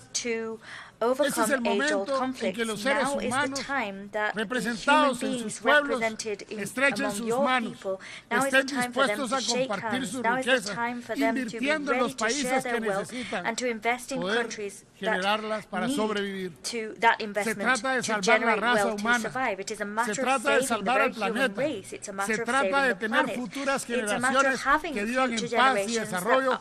Como un ejemplo de lo que estoy hablando, se puede mencionar las inmensas movilizaciones de seres humanos huyendo de las crisis en sus países, tanto por causas de inseguridad, falta de alimentos o por condiciones económicas. Por lo que bajo este nuevo orden debemos lograr unas Naciones Unidas que busque la paz y el desarrollo humano. Se debe exigir el respeto al derecho internacional, el respeto a la solución de las diferencias de manera pacífica, al respeto a la autodeterminación de los pueblos. of these self-determinations of peoples, in order for these goals to be achieved, every country must raise its voice. Every country needs to say enough is enough. And today my country adds its voice to those crying out to say enough is enough. My country is adding its voice to the global call for the immediate withdrawal of Russian forces, for the respect of the territorial integrity and unity of Ukraine within its internationally recognized borders. Slava Ukraini.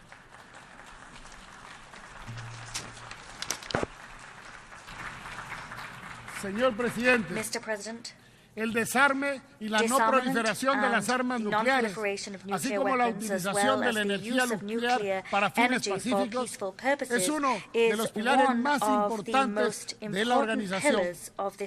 Como Estado parte del Tratado de Tlatelolco, el Tratado de No Proliferación Nuclear y el Tratado para la Prohibición de las Armas Nucleares, mi país está profundamente comprometido con el objetivo común de un mundo libre de armas de destrucción masiva.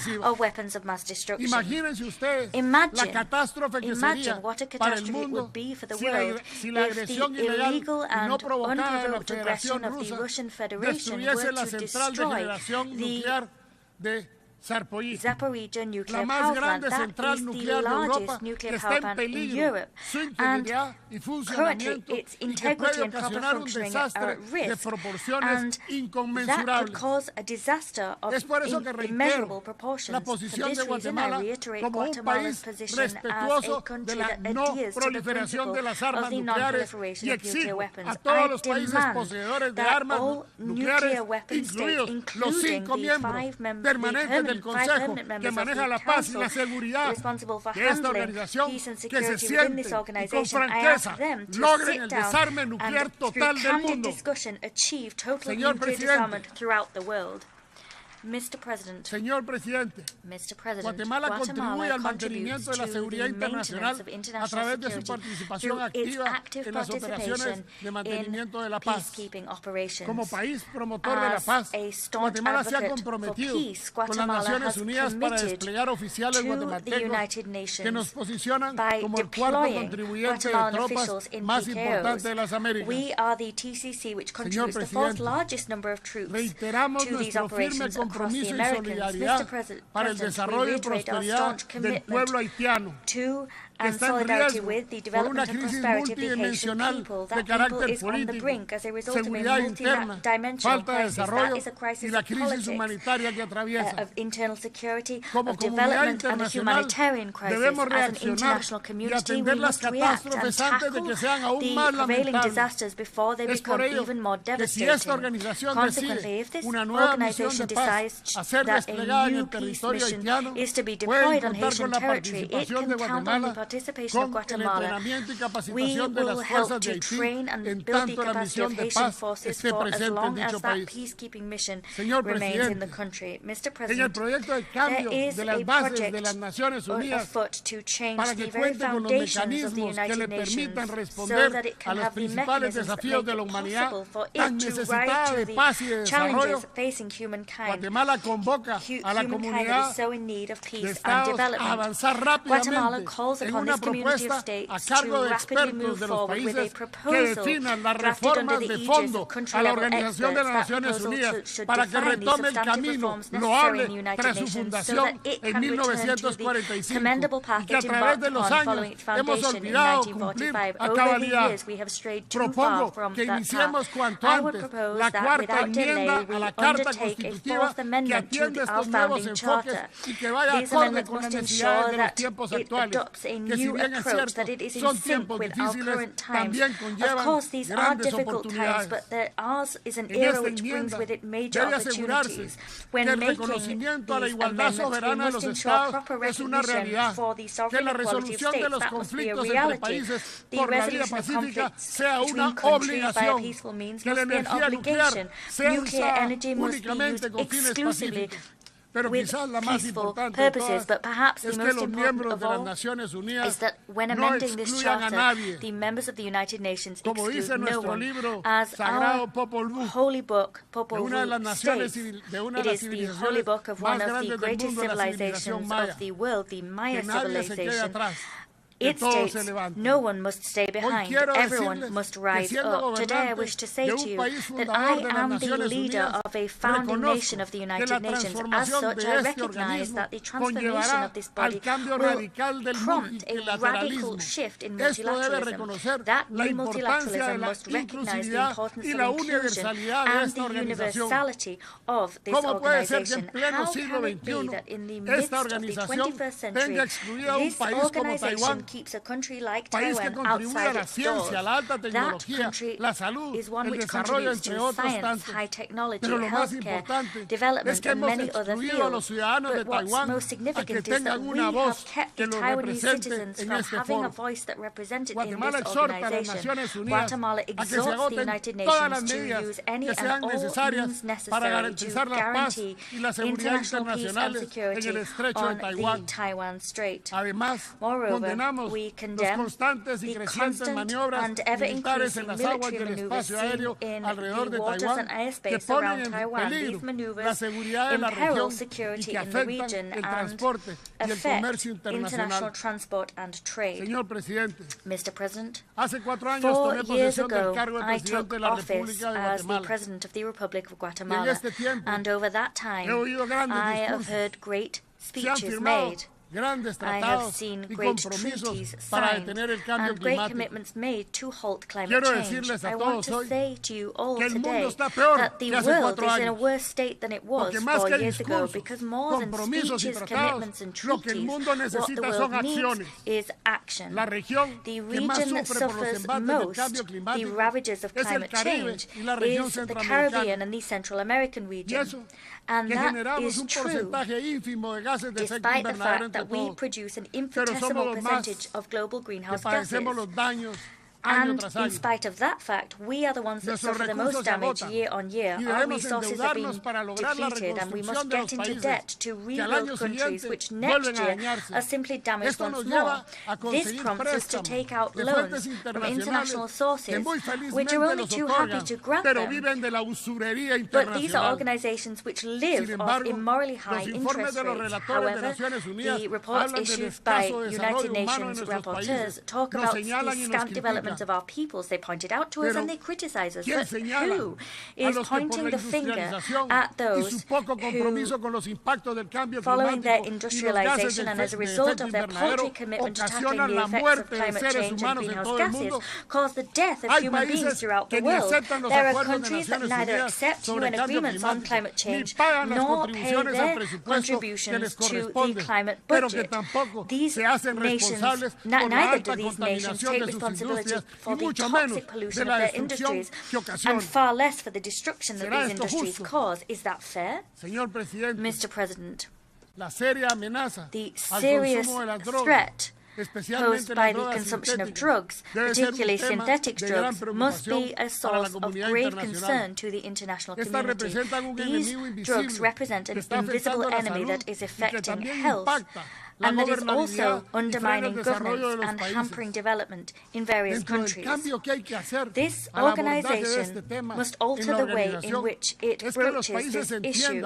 As part of this shift, countries must understand that transnational crime must be fought transnationally, because it is a fact that the major consuming countries are those who are the chief culprits of money laundering. They launder the money that is made from drugs, and that means that this fight is a global responsibility. We have to put an end to this scourge. The fight against drug trafficking, including against synthetic drugs, must be a joint one and a coordinated one. Information as part of this fight must flow in accordance with applicable domestic and international legislation. It is necessary to implement effective strategies to tackle the criminal organizations responsible for the deaths of hundreds of thousands of people every year. A world free of drugs will not be achieved without a world committed to fighting against them. Mr. President, Guatemala is unstintingly committed to promoting food security and to fulfilling the zero hunger goal, which is part of Agenda 2030 for Sustainable Development. In this spirit, we have increased our budget for feeding our citizens, and we have strengthened our school feeding law. The goal of that law is to guarantee the feeding of girls, boys and teenagers of school age in a sustainable fashion, and the ultimate goal of that action is to guarantee that these groups have a dignified, healthy and active life. I am proud to inform you that in 2022 these efforts benefited 2.6 million students in public education establishments. Guatemala also notes with alarm that there has been the suspension of the Black Sea Grain Initiative. We underscore at this juncture the risks that non-renewal poses for food security across the world. It hampers humanitarian operations which themselves contribute to alleviating hunger at a global level, and its non-renewal destabilizes food prices. We condemn the use of hunger as a weapon of war. Doing that is a violation of human rights and of international humanitarian law. We call for reason to prevail. We call for cooperation, and we call upon all to avoid a further worsening of the global food situation. Mr. President, a topic which seemed to not be particularly important, but which should have been treated as pivotal within a revitalized organization, is cultural heritage, because the mosaic of cultural diversity of our world is under threat. That threat is particularly acute in times of war. We must strengthen and safeguard the evidence of our past. Having that evidence is vital to understand our present and to build our future. In Guatemala, we worked arduously to implement the principle of caring for a heritage and to display our heritage and our millennia-old cultural richness to the world. It was deeply satisfactory and a source of great pride to see our celebration of Holy Week declared as an intangible heritage of humanity. Moreover, I wish to share with you that yesterday the archaeological park Tacal was declared a global heritage of humankind, and that is considered to be the first city in which the Mayan civilization was born. As an old refrain goes, he who knows not his past does not have a safe future guaranteed. Mr. President, Guatemala has long distinguished itself as a country calling for the respect of the peaceful coexistence and the coexistence of international law and the respect of sovereignty as two principles. We've demonstrated that with deeds, and it's been demonstrated that we can settle differences via international justice bodies. And that's the case with our territorial, maritime and land dispute with Belize. Both countries are committed to resolving that peacefully and respectively, in line with any decision made by the ICJ. Dear friends, the goodwill between parties has been shown clearly between Belize and Guatemala, and that's an example of how you can peacefully resolve a dispute via international justice.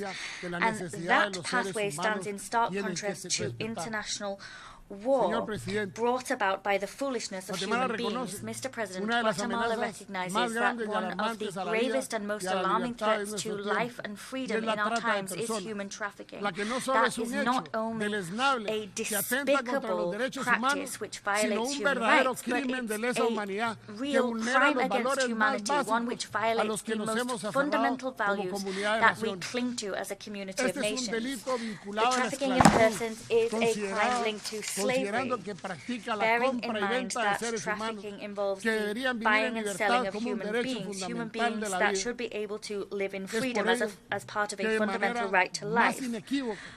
Consequently, in absolutely unequivocal terms, my country condemns this crime, and in this spirit we've adopted a series of legal and political measures to suppress that phenomenon. We have a public policy in place against the violence, exploitation and trafficking in persons that harmonizes and enhances state-level action to guarantee the protection of the victims of trafficking in persons as well as their comprehensive care. Moreover, our laws promote the prevention, detection, prosecution and punishment of those responsible for this abhorrent crime. In this same vein, we have a policy for the comprehensive protection of children and adolescents. That policy is focused on guaranteeing the holistic development of girls, boys and adolescents and ensuring that development is inclusive and equitable.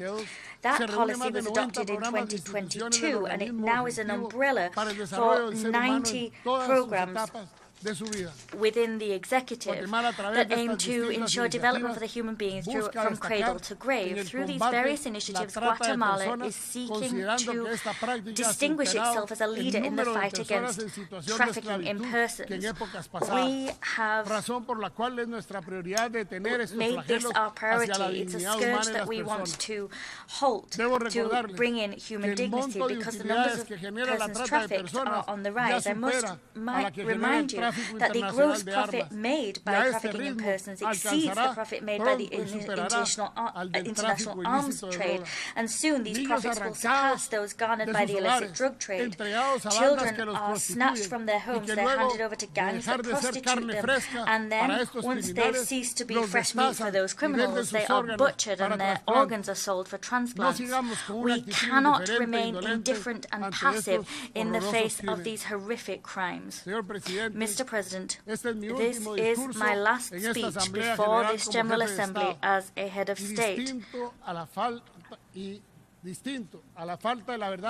And contrary to the supposed truths we've heard from this podium today, I will hand over power to the person who was elected as a result of who will be elected in the elections on the 14th of January. The elections we've already seen were rooted in unnecessary international involvement. That involvement and interference was unnecessary because our democracy is not perfect, but it has been a democracy which has allowed us to have the peaceful handover of power and respect of the Constitution. And we have a continent where some presidents fight to stay and cling to their jobs, and they allow re-elections which go against their own constitutions, but we have remained faithful to our Constitution and the principle of democratic handover every 4 years. I now wish to conclude. The United Nations is facing the greatest challenges of its time. We have challenges in front of it which require us to be strong. We need to remain united. We need to be ready for action.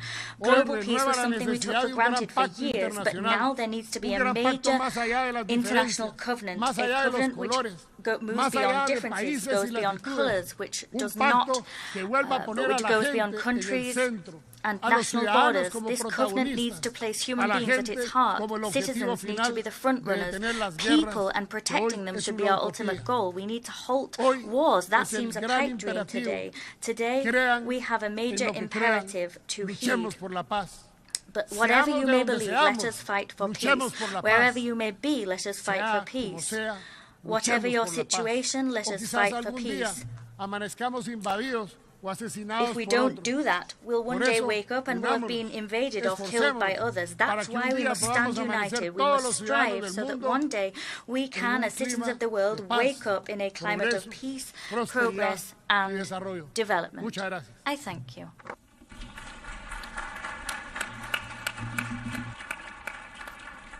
A nombre de la Asamblea, agradezco al presidente de la República de Guatemala, I thank the President of the Republic of Guatemala for the address just delivered, and I request protocol to escort His Excellency.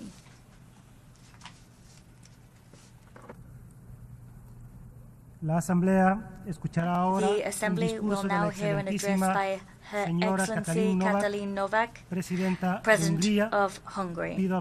I request protocol to escort Her Excellency. On behalf of the General Assembly, I have the honor to welcome Her Excellency Katalin Novak, President of Hungary, and I invite her to address the Assembly. Of the people, by the people, for the people. We all know the most famous words of the Gettysburg Address. However, fewer people know that Abraham Lincoln borrowed these words from one of the greatest Hungarians, Lajos Kossuth, the leader of our 1848 War of Independence, who was born on this very day, the 19th of September. Dear President, Excellencies, ladies and gentlemen, all for the people and all by the people. Nothing about the people without the people. This is the main purpose of the sovereign Hungarian state and the guarantee of our freedom. The Hungarian people want peace and security. We have 1,000 years of turbulent history in the heart of Europe, in the droughty Carpathian Basin with wars, oppression and occupation, revolutions and wars of independence. We know the feeling of vulnerability.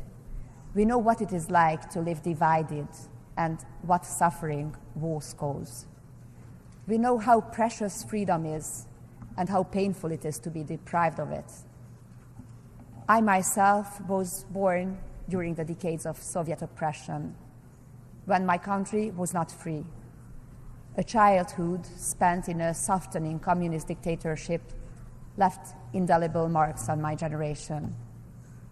The rejection of any kind of oppression has become an instinct in us. That is why we condemn clearly and unequivocally the violation of international law, the attack on another state, the Russian aggression against Ukraine, which has caused immense suffering and destruction and has destroyed the peaceful life of Europe. We are for the victims and against further escalation. This is why we are providing humanitarian aid to Ukraine and to all those fleeing the war. We help beyond our size and strength. This is why we emphasize that there are 150,000 Hungarians living in Ukraine, in Transcarpathia, who share every hardship and struggle, sacrifice and success. This war also directly affects us Hungarians. It is not just in our neighborhood. Hungarian fathers and sons living in Ukraine are also giving their lives in the trenches. Thus, we want peace in our country, in Ukraine, in Europe, in the world. Peace and the security that comes with it. Excellencies, ladies and gentlemen, Hungary stands for the territorial integrity and independence of Ukraine. We understand Ukraine's desire to be part of the community of European countries. Thus, we expect it to uphold the values that characterize our community, including expressly the protection and full guarantee of the rights of national minorities. Not in words, in deeds. At the invitation of President Zelenskyy, I have been to Kiev twice since the outbreak of the war. I have seen the suffering of the families. I have seen what they experience when the peace is broken. I have met Ukrainian and Hungarian people who have lost family members. I have met Ukrainian children for whom the kindergarten was set up with the help and support of Hungary. Children from whom the war is depriving a happy childhood. The war and the suffering affects families first and foremost. Mothers who lose their husbands and sons. Fathers who go into battle with their barely grown-up sons. Children who lose their sense of security and faith in the future. There is no alternative to peace. The killing, the terrible destruction must stop as soon as possible. War is never the solution. We know that peace is only realistically attainable when at least one side sees the time for negotiations as having come. We cannot decide for Ukrainians about how much they are prepared to sacrifice, but we have a duty to represent our own nation's desire for peace. And we must do all we can to avoid an escalation of the war. I am a mother of 3 children, and we mothers know in every war, children are the most vulnerable. War hits them the hardest, although they are the ones who need security and stability the most. These are lost in war. Hungary has always been respectful towards other nations. We are loyal to our allies and our partners alike, proud and active members of the United Nations, NATO, the European Union, and the Council of Europe. We do our share of the joint tasks, even beyond our size and economic weight. As an equestrian nation, we speak honestly with a straight posture. Here we are at the UN in New York, heads of state and governments, world leaders. We have come together as we do every year. In the United Nations, created by our ancestors' desire for peace, demand a ceasefire and a just peace. Excellencies, ladies and gentlemen, of the people, by the people, for the people, I would also like to take this opportunity to send a message to the world from young Hungarians. I have asked our youth delegate, the youth delegate of Hungary to the United Nations, Csenge Offenbacher, who is here with us today, to help us articulate the message of Hungarian youth. This is the sentence they gave me. Today, we need solidarity with each other more than ever. So young people feel that we must look out for each other, that we must not let go the hands of others reaching out towards us. Excellencies, ladies and gentlemen, this spring in Hungary, Budapest, in the nation's main square, the square named after the aforementioned Lajos Kossuth, Pope Francis prayed in the presence of tens of thousands of people with the following words: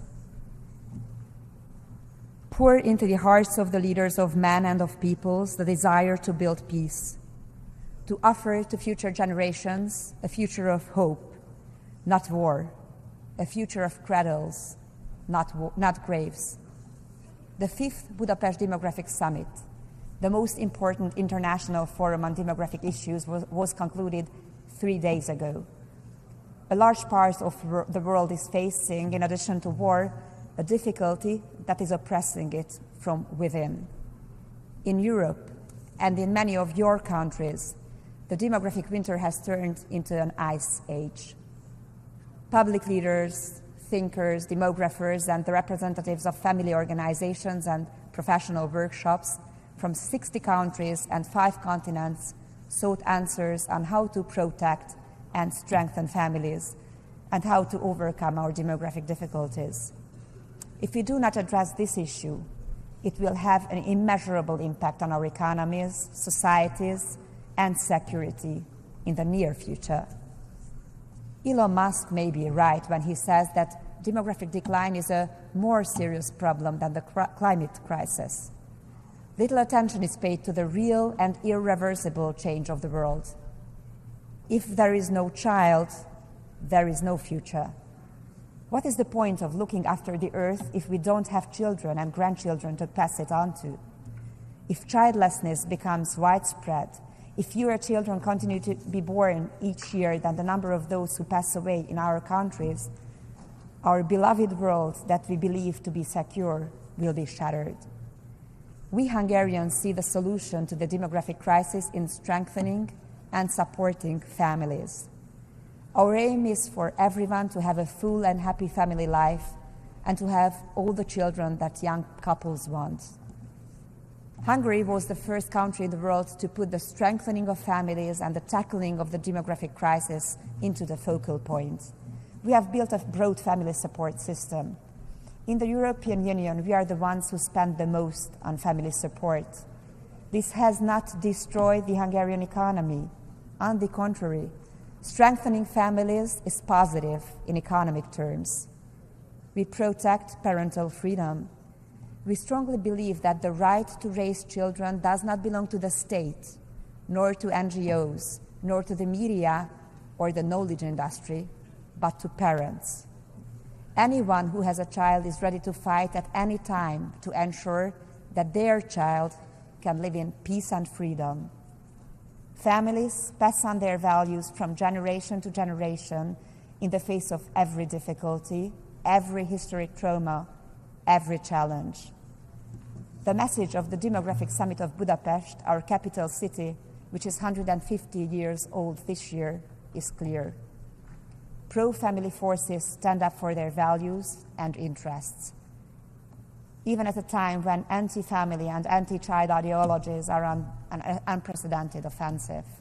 In fact, especially then. We recognize that family is the key to security. A strong, united, and healthy family is a guarantee of security. Thank you for listening. A nombre de la Asamblea, agradezco a la Presidenta de Hungría la declaración que acaba de formular. Thank you to Hungary for that statement, and I now ask protocol to please accompany His Excellency. Her Excellency. La Asamblea escuchará ahora The Assembly will now hear an address by His Excellency